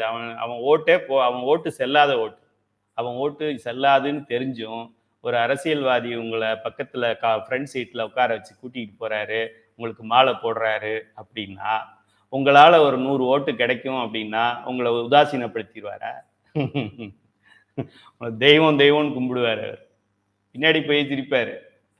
இன்னும் ஒரு 19ஆம் தேதி வரைக்கும், இன்னைக்கு என்ன 18ஆம் தேதி, இன்னும் ஒரு 30 நாளைக்கு உங்களை கும்பிடுறவன்லாம் உங்களை ஏமாத்த கும்பிடுறான்னு அர்த்தம். அது ஏன் இந்த 30 நாள் மட்டும் கும்பிடுறான்? மீதி இருக்கிற 330 நாள் கும்பிடல. அவன் புத்திசாலி, அதனால இந்த 30 நாள் கும்பிடுறான். நம்ம இழிச்சாவன், ஏமாந்தான், அதனால நம்ம நேரத்தையும் காசையும் அவனுக்கு வீணாக்கிட்டு சைவ சித்தாந்தம் படிக்கிறதுக்கு நேரம் இல்லைன்னு சொல்றேன். சிவபெருமானுடைய கருணையில்தான் இந்த உலக இயக்கம் ஆரம்பிக்கின்றது. சிவபெருமானுடைய கருணைன்னா நான் உங்களுக்கு எப்படி சொல்றது? பேனான்னா அப்படி இருக்கும், ரீஃபில்னா அப்படி இருக்கும், இப்படி சொல்லிடலாம். சிவபெருமானுடைய கருணைனா அந்த கருணையை நான் என்ன long, length, with, breadth, weight, litre சொல்ல முடியுமா? யூனிட் ஆஃப் மெஷர் கிடையாது. அதனால அவளை அம்பாள்னு சொல்றேன், சக்தின்னு சொல்றேன். இந்த உயிர்களுக்காக அவன் செயல்படுத்துகின்ற இந்த கருணை இருக்கே, இந்த கருணை தான் சக்தி. சயின்டிஸ்ட் இதைய பிசிக்ஸ்ல இதை எனர்ஜின்னு இங்கிலீஷ்ல சொல்லுவாங்க. நல்ல ராஜ அம்சம் பொருந்திய அழகான கை குழந்தை குப்பை தொட்டியில் கிடந்தால் அதை பார்க்கும் ஒரு பெண்மணி, அதுவும் குழந்தை இல்லாத ஒரு பெண்மணி பார்த்து, குழந்தை பெற்றவங்க பார்த்ததுனாலும் நல்லா தான் பண்ணுவாங்க. அவங்களுக்கு தான் தெரியும் குழந்தையோட யாருமே, பெற்றவளுக்கு தான் தெரியும் அப்படிம்பாங்க. குழந்தை இல்லை என்று ஏங்கி கொண்டிருக்கின்ற ஒரு பெண்மணியும், ஒரு பெண்மணி அந்த மாதிரி ஒரு பார்த்தா தகதகன் இருக்கு. பரஞ்சோதி முனிவர் மேலே போனாரு, கீழே ஒரு குழந்தை நிற்கிது. அவருடைய புஷ்ப வாகனத்துக்கே லைட்டு, திடீர்னு லைட் வருது. எங்க இருந்துரா வருதுன்னு பார்த்தா கீழே யாரா நிற்கிறான்னு பார்த்தா அது குழந்தை விளையாடுது. இந்த ஊர் இதுன்னு கூகுள் மேப்ல பார்த்தா அது திருவெண்ணைநல்லூர்னு காமிக்குது. கீழே இறங்கிட்டாரு அவரை. அது போன்ற ஒரு குழந்தை ஒரு குப்பை தொட்டியில கிடக்குது, சுத்தி யாருமே இல்லை, நம்ம மட்டும்தான் பாக்குறோம் அப்படின்னா நம்ம என்ன பண்ணுவோம்? எப்படியோ போகட்டும்னு விட்டுருவோமா? ஒரு அடிபட்டுக்கு ஒருத்தன் கிடந்தா கூட 108க்கு ஃபோன் பண்றோம் தானே நம்ம. இப்போ அப்படி ஒரு குழந்தை கிடக்கும் போது அதை என்ன ஒரு பெண் அதை பார்க்கும்போது என்ன பண்ணுவா அப்படின்னா, அது யாரு என்ன கேஸ் என் மேல போட்டாலும் பரவாயில்ல, முதல்ல ஃபர்ஸ்ட் எய்டு நான் பண்றேன்னு சொல்லி உடனே ஓடி போய் குழந்தைய தூக்கி எடுத்து நன்றாக குளிக்க வைத்து, இதெல்லாம் இன்னொரு வார்த்தைக்கும் பொருள் இருக்கு. நன்றாக குளிக்க வைத்து அப்படின்னா என்ன அர்த்தம்? புல்லாய், பூடாய், புழுவாய், மரமாய், பல்விருகமாயின்னு அர்த்தம். பின்னாடி படிப்போம் அதை. நல்ல ஆடை அணிவித்து, இதுவரைக்கும் திரோதான சக்தியாக நமச்சிவாயத்தில் நாவாக இருக்கின்றவர்கள் குழந்தை குளிச்ச பின்னாடி அதுக்கப்புறமா அயன் பண்ணி ட்ரெஸ் போட்டு அழகு போட்டு பவுடர் அடிச்சு, இது வரைக்கும் அழுக்க சரண்டி எடுத்தா ப்ரஷ் போட்டு, இப்போ அது ஃபேர் அண்ட் லவ்லி, அதுக்கு மேல ஒரு பேஸ் கிரீமு, அதுக்கு மேலே ஒரு டாப் க்ரீமு, அதுக்கு மேலே ஒரு ஃபினிஷ் க்ரீம்னு சொல்லி 3 க்ரீம் போட்டுக்கிட்டே இருப்பா. இதுக்கு பேர் அருள் சக்தின்னு பேர். அழகை கூட்டுவாள். அதுக்கப்புறம் இதே அம்மா தான் நல்லா 3 தடவை ப்ரஷ் போட்டு தேய்ச்சவ தான் பின்னாடி 3 லேயருக்கு நமக்கு ஷைனிங்காக கார்னியர் போட்டு தருவா. நல்ல ஆடை அணிவித்து மேக்கப் போட்டு சென்ட் அடித்து தன்னோடு கட்டி அணைத்துக்காட செல்லம், இந்த மாதிரி ஒரு பிள்ளை இல்லைன்னு எனக்கு ஏங்கிக்கிட்டே இருந்தேன் அப்படின்னு சொல்லி கட்டி பிடிச்சிக்குவா. இதைத்தான் சிவபெருமான் உயிர்களுக்கு செய்கின்றான். சிவபெருமானின் பேரானந்தத்தை அனுபவிக்க வேண்டிய உயிர்கள் அதற்கான அடிப்படை தகுதிகள் இருந்தும் அறிவற்ற கல்லை போல இப்படி மயங்கி கிடக்கிறதே என்று, அது தண்ணி அடிச்சவனுக்கு கூட அந்த எண்ணம் வரும். தண்ணி அடிச்சவன் கூட ஒரு நாய்க்கு செத்து கிடந்துன்னா தள்ளி போட்டு போறான். சிவபெருமான் நம்ம கேவலமா இருக்கிறத பார்த்து கண்டுக்காம போயிடுவாரா? போகல. நம்ம அவரை என்ன திட்டினாலும் அவர் நம்மளை விட போறதில்லை. நம்ம மேல அன்பு காமிச்சுக்கிட்டே இருப்பார். ஆணவ மலமாகிய இருளில் கிடக்கும் உயிர்களை எடுத்து இந்த அம்மா எப்படி இந்த குழந்தையை குளிப்பாட்டினாங்களோ அதுபோல இந்த ஆணவ மலத்தை போக்கி சிவானந்தத்தை அருள வேண்டும் என்று பெரும் கருணையை கொள்கின்றான் சிவபெருமான். சிவபெருமான் உயிர்களிடம் காட்டிய இந்த கருணை சுயநலம் அற்றது. ஓட்டு போடுவாங்கிறதுக்காக பண்ணல, சம்பாதிக்கலாங்கிறதுக்காக பண்ணல. இந்த உயிர்களை இப்படி நம்ம காப்பாற்றி நிறைய இப்போ ரெடி பண்ணிட்டோம் அப்படின்னா ஒரு நாள் நம்ம கோவிலில் பால் ஊற்றி பிரதோஷத்துக்கு பால் வாங்கிட்டு வருவாங்கிறதுக்காக அவர் பண்ணலை. முட்டாள், உனக்கு பால்னு தெரியறதுக்கு முன்னாடியே அவன் கருணை கொண்டிருந்தான். அவன் 1/4 லிட்டர் பாலை வாங்கி அதை 7 சாமிக்கு ஊற்றிட்டு போகிறதுக்கு என்ன பிச்சைக்காரன? அவன் எடுக்கிற பிச்சையெல்லாம் நம்மக்கிட்ட இருக்கிற ஆணவ மலத்தை தான் பிச்சை எடுப்பான். நம்ம காசு அவன்கிட்ட இல்லையா? பிச்சாண்டியா வருவார். எதுக்கு? ஆணவ மலத்தை எடுத்துக்கிட்டு போறதுக்காக வருவார். சரி, சிவபெருமான் உயிர்களிடம் காட்டிய இந்த கருணை அண்டர்லைன் பண்ணிக்கங்க. எங்கேயாவது சயின்டிஸ்டுக்கு ஏதாவது ஒன்று புரியாத ஒரு புதிர் இருக்கின்றது என்றால் அது சிவபெருமானின் கருணை. Scientist super super super super scientist super கம்ப்யூட்டருக்கு புரியாத ஒரு புதிர் என்றால் அது சிவபெருமானின் கருணை. உங்களுக்கும் எனக்கும் தெரியும், அவனுக்கு தெரியாது. நீங்க பெரிய நாசால சயின்டிஸ்டா இல்லைன்னு கவலைப்படாதீங்க. அவனுக்கு தெரியாதது உங்களுக்கு தெரியும். அவன்லாம் இன்னும் ஆராய்ச்சி பண்ணிக்கிட்டே இருக்கிறான். இந்த பூமி ஏன் சுத்துதுன்னு கேட்கிறான். அவன் பூமி ஏன்டா சுத்துது? சிவபெருமான் சுத்துறதுனா சிவபெருமானின் கருணையால் சுத்துகிறது. பூமி ஏன் ஸ்லோவா சுத்துது? வேகமா சுத்துனா நம்மளாம் கடல்ல விழுந்துருவோம், அதனால சுத்துது. எல்லாம் சிவபெருமானின் கருணை. இது தெரியறதுக்கு எதுக்கு இவ்வளவு ஆஸ்ட்ரோபிசிக்ஸ் எல்லாம் படிக்கணும்? நம்ம சைவ சித்தாந்த சுடர் படிச்சா 3வது பாடத்திலே படிச்சுக்கலாம் எல்லாத்தையும். எந்த ஒரு பலனையும் எதிர்பார்க்காதது இது. Unconditional grace. சிவபெருமானுடைய கிரேஸ் என்ன? Unconditional grace. நம்ம தான், நான் உனக்கு விளக்கேற்றுறேன், எனக்கு இது சரியாகும். உனக்கு 1000 ரூபா நான் அன்னதானம் பண்றேன், எனக்கு உடனே என் பிள்ளைக்கு சீட்டு கிடைச்சிடும். சில பேர் அது மாதிரி இருக்கா. உங்களுக்கு 1000 ரூபா அனுப்புறேன், பிள்ளைக்கு பையனுக்கு பொண்ணு கிடைக்கணும், உடனே அந்த 1000 ரூபாய் நீங்களே வச்சுக்க, உங்களுக்கு நான் ஒரு 1000 ரூபா அனுப்புறேன், பொண்ணு தேடுறதுக்கு பயன்படுத்துக்கு. அப்படியெல்லாம் டீல் பண்ண முடியுமா? இந்த டீல் எப்பத்து டீல்? இது அப்பத்து டீல். அதனால இந்த டீலுக்கெல்லாம் கட்டுப்பட மாட்டான். Unconditional grace, no condition. உயிர்களிடமிருந்து சிவபெருமானுக்கு எதுவும் தேவையில்லை. சிவபெருமான் என்னை பஞ்சபுராணத்தால் பாடு என்று சொன்னால் அது பாடுவதால் அவனுக்கு ஒரு எம்பி சீட்டு கூட எக்ஸ்ட்ரா கிடைக்காது. என்னை பாடினால் நீ நல்லா இருப்ப, உன்னுடைய மலம் சீக்கிரம் கழியுங்கிறதுக்காக பாட சொல்றானே தவிர அவனுக்கு என்ன நம்ம பண்ண முடியும்? என்ன பண்ண முடியும்? பிச்சைக்காரன் நாட்டு ராஜாவுக்கு என்ன பண்ண முடியும்?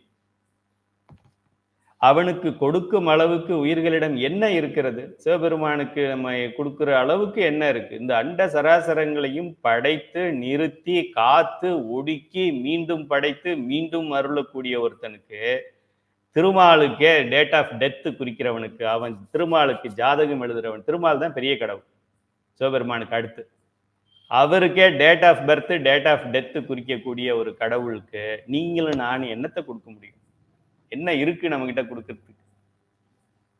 அதெல்லாம் நம்ம தெரிஞ்சுக்கணும். இன்னும் பெரிய நம்ம சிவபெருமானுக்கு நம்ம போடுற பாலை வச்சுதான் அவர் பிழைக்கிறாருன்னு நினைச்சுக்கிட்டு இருக்கோம்.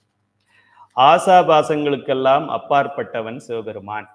அப்படி உயர்ந்த நிலையில் நிலை ஆற்றலாக இருக்கும் சிவபெருமான். இப்போ சிவபெருமான் அப்படி இப்படின்னு அவனுடைய ஒரிஜினல் நிலையில அது மாதிரி இருப்பாரு. இந்த உயிர்களுக்காக தன் நிலையில் இருந்து கீழே இறங்கி வந்து இயங்கும் சக்தி ஆகின்றான். உயிர்களுக்காக இறங்கி வருகின்றான். இங்கே உட்காந்து உங்கள்கிட்ட நான் யூடியூப்ல கிளாஸ் எடுத்துக்கிட்டு இருக்கேன். நேற்று மத்தியானம் ஆலங்குடி ரோட்டில் செருப்பு இல்லாமல் வெயிலில் நடந்துக்கிட்டு இருந்தேன். அதுக்காக நான் அப்படி இருக்கணும், இதுக்காக இப்படி இருக்கணும். இந்த 25 கிராமுக்கே இவ்வளோ ஐடியா இருக்கு அப்படின்னா அது பூரண அறிவு உள்ளதுக்கு தெரியாதா? இந்த உயிர்களுக்காக கொஞ்சம் இறங்கி வர்றான். இப்போ அவன் இருந்த நிலையிலிருந்து இறங்கி வருகிறார் இந்த உயிர்களுக்காக. இது நல்லா தெரிஞ்சுக்கணும். இப்போ பிசிக்ஸ்ல நம்ம படிக்கிறோம். பிசிக்ஸ்ல நம்ம என்ன படிக்கிறோம்? எனர்ஜின்னு படிக்கிறோம். எனர்ஜினா சக்தி. சிவகாமின்னு பேர், இல்லைன்னா பார்வதின்னு பேர். அவர் இறைவன். சரி, இப்போ உட்கார்ந்துருக்கும் போது அவர் நிலையாற்றலாக இருக்கின்றார். நிலையாற்றல்னா பொட்டென்ஷியல் எனர்ஜி அப்படின்னு நம்ம படிப்போம். அதுக்கு அந்த பொட்டென்ஷியல் இருக்கு, இயங்கக்கூடிய பொட்டென்ஷியல் இருக்கு. அதை பொட்டென்ஷியலா அடக்கி ஒரு நிலையில் வைத்திருக்கின்றது. அதுக்கு என்ன ஃபார்முலான்னு தெரியல. மாஸ் இன்ட்டு கிராவிட்டி தான்.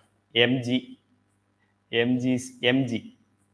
மாஸையும் கிராவிடேஷனல் ஃபோர்ஸ் மட்டும்தான் இழுத்துக்கிட்டு இருக்கு சும்மா இருக்கிற பொருள்ல. இப்போ நான் உட்காந்துருக்கேன் அப்படின்னா சும்மா இல்லை, கிராவிட்டி 9.81 kg என்னை இழுத்துக்கிட்டு இருக்குன்னு அர்த்தம். ப்ளஸ் என்னுடைய வெயிட். இதுதான் நிலையாற்றல்னு சொல்கிறோம். இப்போ இது எழுந்திருச்சு நடக்க ஆரம்பிச்சுது அப்படின்னா அதுக்கு பேர் கெனட்டிக் எனர்ஜி, கைனட்டிக் எனர்ஜி, இல்லைன்னா இயக்க ஆற்றல்னு பேர். இப்போ கையிலேயே உட்காந்துருக்கிறார். இப்போ உங்களுக்கு ஏதோ ஒரு இந்த பாடத்தை உங்களுக்கு காமிக்க போறார். இப்படி எழுந்திருச்சு இந்த புத்தகத்தை எடுத்து இதை விரிச்சு இப்படி செயல்படுத்துறாரு. இப்படி பண்ணிக்கிட்டு இருக்கிறாரே, இப்போ இவருக்கு பேரு சிவகாமின்னு பேர். இப்படி உட்கார்ந்து இருக்கிறாரே, அப்ப பேர் அவருக்கு சிவபெருமான்னு பேர். இப்போ சிவம் முன்னாடி வந்துச்சா, சக்தி முன்னாடி வந்துச்சா? சிவம் இல்லையேல் சக்தி இல்லையா, சக்தி இல்லையேல் சிவம் இல்லையா? எல்லா பதிலும் இதுக்குள்ளேயே இருக்கு. இது பொட்டென்ஷியல் எனர்ஜி, கெனட்டிக் எனர்ஜி. கெனட்டிக் எனர்ஜின்னு வரும்போது மோஷன் வருது. மோஷன் வந்தால் ஆக்சலரேஷன் வருது, வெலாசிட்டி வருது. ஆஃப் mv ஸ்கொயர்னு நினைக்கிறேன். Mass into velocity square, kinetic energy formula. இது உமையாள்னு பேர். ஆக ஏன் செயல்படணும்? சும்மாவே உட்கார்ந்து இருந்துக்கலாமே. சும்மாவே உட்கார்ந்துருந்தா இந்த ஆணவ மலத்தை பிடியில கிடக்குது இந்த உயிர்கள். அதனால அவனுக்கு ஆசையே இல்லைன்னு சொல்றான். சிவபெருமானுக்கு ஒரு ஆசை உண்டு. என்ன ஆசை? இந்த உயிர்களை ஆணவ மலத்தை நீக்க வேண்டும் என்கின்ற ஆசை உண்டு. இச்சாசக்தி அவனுக்கு உண்டு. நமக்கு மட்டும்தான் ஆசைன்னு கிடையாது, சிவபெருமானுக்கு ஆசை உண்டு. சிவபெருமானை ஒருவர் அடைய வேண்டும் என்றால் பற்றுக்களை விட வேண்டும். ஏனென்றால் அவன் பற்றற்றவன் அப்படின்னு ஒரு வகுப்புல எடுப்போம். நோ, இந்த உயிர்களை எப்படியாவது தன் நிலைக்கு கொண்டு வர வேண்டும் என்ற பற்று கொண்டவன். அவனுடைய ஒரிஜினாலிட்டியில இருந்தே அவன் வயலேட் பண்ற இடம் இந்த உயிர்களுக்காக மட்டும்தான். ஏன்னா கருணையால் செய்கின்றான். திருவருள் நம்ம சொல்றோம். பொட்டென்ஷியல் எனர்ஜி செயல்பட துவங்கும் போது கைனட்டிக் எனர்ஜி ஆகுது. பிசிக்ஸ் பாடம் நடத்தினா உங்களுக்கு தெரியும். பொட்டென்ஷியல் எனர்ஜின்னு ஒன்று இருக்கு, அப்புறம் கெனட்டிக் எனர்ஜின்னு ஒன்று இருக்கு. கெனட்டிக் எனர்ஜி பொட்டென்ஷியல் எனர்ஜி இல்லாமல் கெனட்டிக் எனர்ஜி வராது. அங்கேயும் மாஸ் இருக்கு, mv ஸ்கொயர். வெலாசிட்டி ஆட் ஆகுமே தவிர இந்த மாஸை பேஸ் பண்ணி தான் அது வேகமாக இருக்கும். ஒரு என்ன சொல்றது, ஒரு வெயிட்லெஸ் இந்த ஒரு பேப்பரை நான் வீசுறேன், இதுக்கு என்ன வெயிட் இருக்குன்னு தெரில. இந்த பேப்பரை நான் வீசினேன்னா எவ்வளோ தூரம் போகும்? இந்த பெண்ணை வீசினேன்னா இன்னும் கொஞ்சம் அதிக தூரம் போகும். இன்னும் இது மாதிரி ஒரு கல்லை வீசினேன்னா இன்னும் கொஞ்சம், இதை வீசினேன்னா இன்னும் அதிக தூரம் போகும். ஏன்னா இதோட மாஸ் லெஸ், இதோட மாஸ் கொஞ்சம் பெட்டர், இதோட மாஸ் இன்னும் பெட்டர். பொருள் கனமாக இருந்துச்சுன்னா கொஞ்சம் வேகமாக போகும். இது கெனட்டிக் எனர்ஜின்னு நம்ம சொல்கிறோம். ஆக அமைதியாக இருந்தால் சிவம், செயல்பட்டால் சக்தி. இப்போ ஏன் செயல்படுது என்றால் உயிர்களுக்காக செயல்படுது. அப்போ சிவபெருமானுக்கு என்ன வேலை அப்படின்னா நம்மளை காப்பாத்துறது தான் வேலை. சரி, அவங்க வீட்டுக்கார அம்மாவுக்கு என்ன வேலை? அவளுக்கும் அதே தான் வேலை. இப்போ நம்மளை காப்பாத்துறது உண்மையிலே யாரு? சிவபெருமானும் அவனுடைய மனைவியும் தான் நம்மளை காப்பாத்துறது. இப்போ இருக்கிறாங்களே அப்பா அம்மா, நம்மளை பெத்தவங்க இருக்காங்களே, பெத்தவங்க இப்போ பெத்தாங்க. ஒரு காலத்துல அவங்களே நம்ம பெற்றிருப்போம் போன பிறவியில, யாருக்கு தெரியும்? நம்ம அப்பா அம்மாவுக்கு நம்ம அப்பா அம்மாவா இருந்திருப்போம். முடியாதுன்னு எங்க இருக்கு?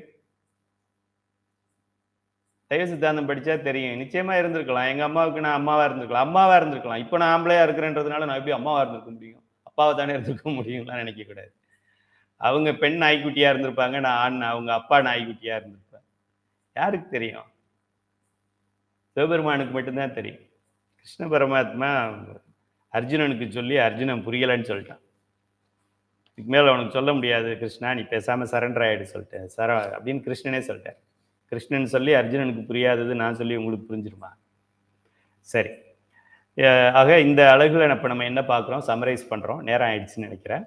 சிவம், உயிர்கள், மலங்கள் ஆகிய மூன்றும் தொடக்கமற்று இருந்தன. டைம் ஸ்கேலில் பார்த்தோம்னா அதை டைமை நம்ம சொல்ல முடியாது. எந்த டைமால நம்ம சொன்னாலும், ஏன்னா இது பியாண்டு டைம். இனிமே தான் சிவபெருமான் இந்த கருணையை கொண்டுட்டார்.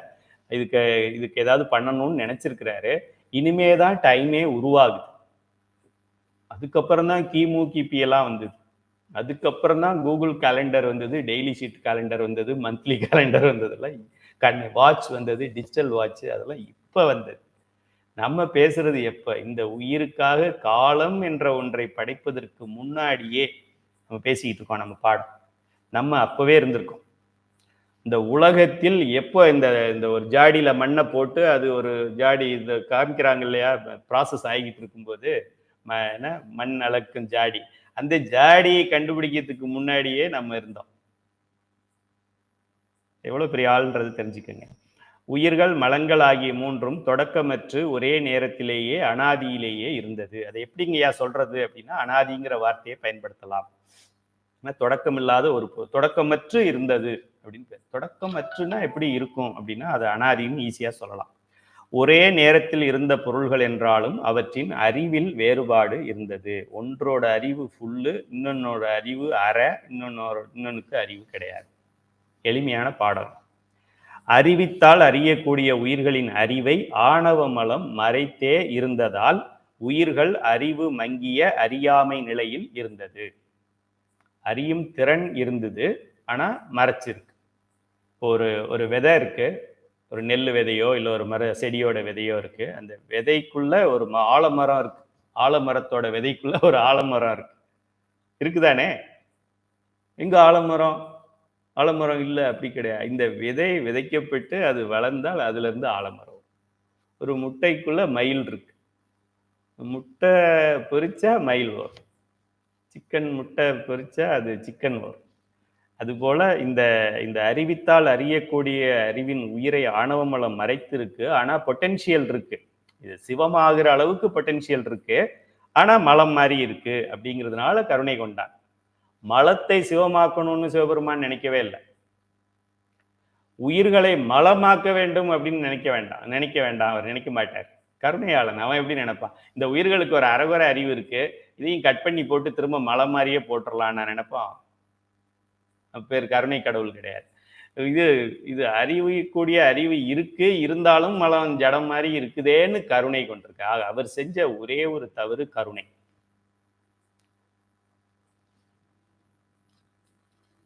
அது தவறு இல்லை, நல்லது நமக்கு. சரி. அறிவித்து அறியக்கூடிய உயிர்களின் அறிவை ஆணவமலம் மறைத்திருந்ததால் உயிர்கள் அறிவு மங்கினதுனால அறியாமை நிலைன்னு சொல்றோம். இப்போ நம்ம 230 வால்ட்ஸ் இருக்கிறதுனால பிரைட்டா இருக்கு. சடனா ஒரு 2 ஃபேஸ் போயிட்டு சிங்கிள் ஃபேஸ்ல வந்துச்சுன்னா கொஞ்சம் குறைஞ்சிருது.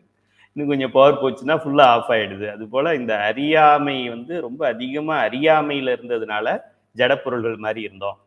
இந்த உயிர்கள் எக்கேடோ கெட்டு போகட்டும், நாம சிவனேன்னு இருக்கலாம் என்று நினைக்காமல் உயிர்களின் மேல் தன் பெரும் கருணையை காட்டினான் சிவபெருமான். இதான் அவன் செஞ்ச முதல் காரியம். அவங்க வீட்டுக்காரமாவும் அவனை அதுக்கு தான் திட்டுவாங்க. சும்மா இருந்திருக்கலாம், நீங்க அம்மா வம்ப வேலை கொடுத்து வாங்கி இப்ப என்னையும் ஃபுல் டைம் வேலை கொடுத்துட்டீங்க. உயிர்கள் ஆணவ மலம் நீங்கி சிவானந்தத்தை அடைய வேண்டும் என்று ஆசைப்பட்டான் சிவபெருமான். சிவபெருமானுக்கு ஆசை இல்லைன்னு சொல்லக்கூடாது. ஆசை அருமின் ஈசனோடாயினும் ஆசை அருமின். அது நமக்கு சிவபெருமான் திருமூலர் என்ன பண்ணியிருக்கணும் சிவபெருமானை பார்த்து? சிவபெருமான் ஆசை அருமின் இந்த உயிர்களோடாயினும் ஆசை அருமின். இந்த உயிர்களை நீ ஆணவ மலத்துல இருந்து நீக்கி காப்பாற்றணும், உன்னை மாதிரி ஆக்கணுங்கிற ஆசையை நீ விடு அப்படின்னு தான் சொல்லியிருக்கணும். சொன்னா பிரச்சனை முடிஞ்சு போச்சு. இதுக்கப்புறம் பிறவி கிடையாது நமக்கு. சிவபெருமான் ஆட்கொண்டாதான் பிறவின்னு நினைக்காதீங்க. ஆட்கொள்றதை நிறுத்தினாலும் பிறவி இல்லை, பிறவி கிடையாது நமக்கு. திரும்ப ஆணவ மலத்தோட பிடியில உள்ள மடங்கி கிடப்போம், போதையில கிடப்போம். ஆசாபாசங்கள் இல்லா சிவம் பொட்டென்சியல் எனர்ஜி உயிர்களுக்காக தன் நிலையில் இருந்து இறங்கி வந்து சக்தியாக கைனடிக் எனர்ஜியாக செயல்பட தொடங்க. சிவபெருமான் தான் உயிர்களுக்காக சக்தி போல செயல்படுகிறார். செயல்படுறதுக்கு பேரு நம்ம சக்தின்னு வைக்கிறோம். 7 to 9 யூடியூப் கிளாஸ்ன்னு சொல்றோம். 6 மணியே அப்படி சொல்றது இல்லை, 9 மணிக்கு மேல அப்படி சொல்றது கிடையாது. அதுபோல சிவபெருமான் செயல்படும் போது அவனை சக்தின்னு சொல்றோம். இப்ப எப்போவெல்லாம் செயல்பட்டுக்கிட்டு இருக்கிறாரோ, அப்ப எப்போவெல்லாம் இந்த 5 தொழில்கள் அவர் நடத்திக்கிட்டு இருக்கிறாரோ, அப்ப சக்தியாக செயல்படுகிறார் அப்படின்னு அர்த்தம். சிவம் பெரிதா சக்தி பெரிதா என்ற கேள்விக்கும் சிவம் இல்லையேல் சக்தி இல்லை என்பதற்கும் பொருள் இப்போது நமக்கு புரிந்துள்ளது அப்படின்னே சொல்லிட்டேன். இப்ப இதுல சிவம் பெரிதா சக்தி பெரிதா? சிவம் தன்னுடைய நிலையில் சிவம், இந்த உயிர்களுக்காக அவர் இறங்கி வேலை செய்யும் போது சக்தி. இப்ப இதுல எது பெரிது? பெரிது எது? சிவம் தான் பெரிது.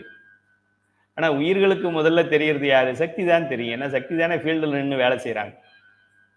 சிவம் இல்லையேல் சக்தி இல்லை.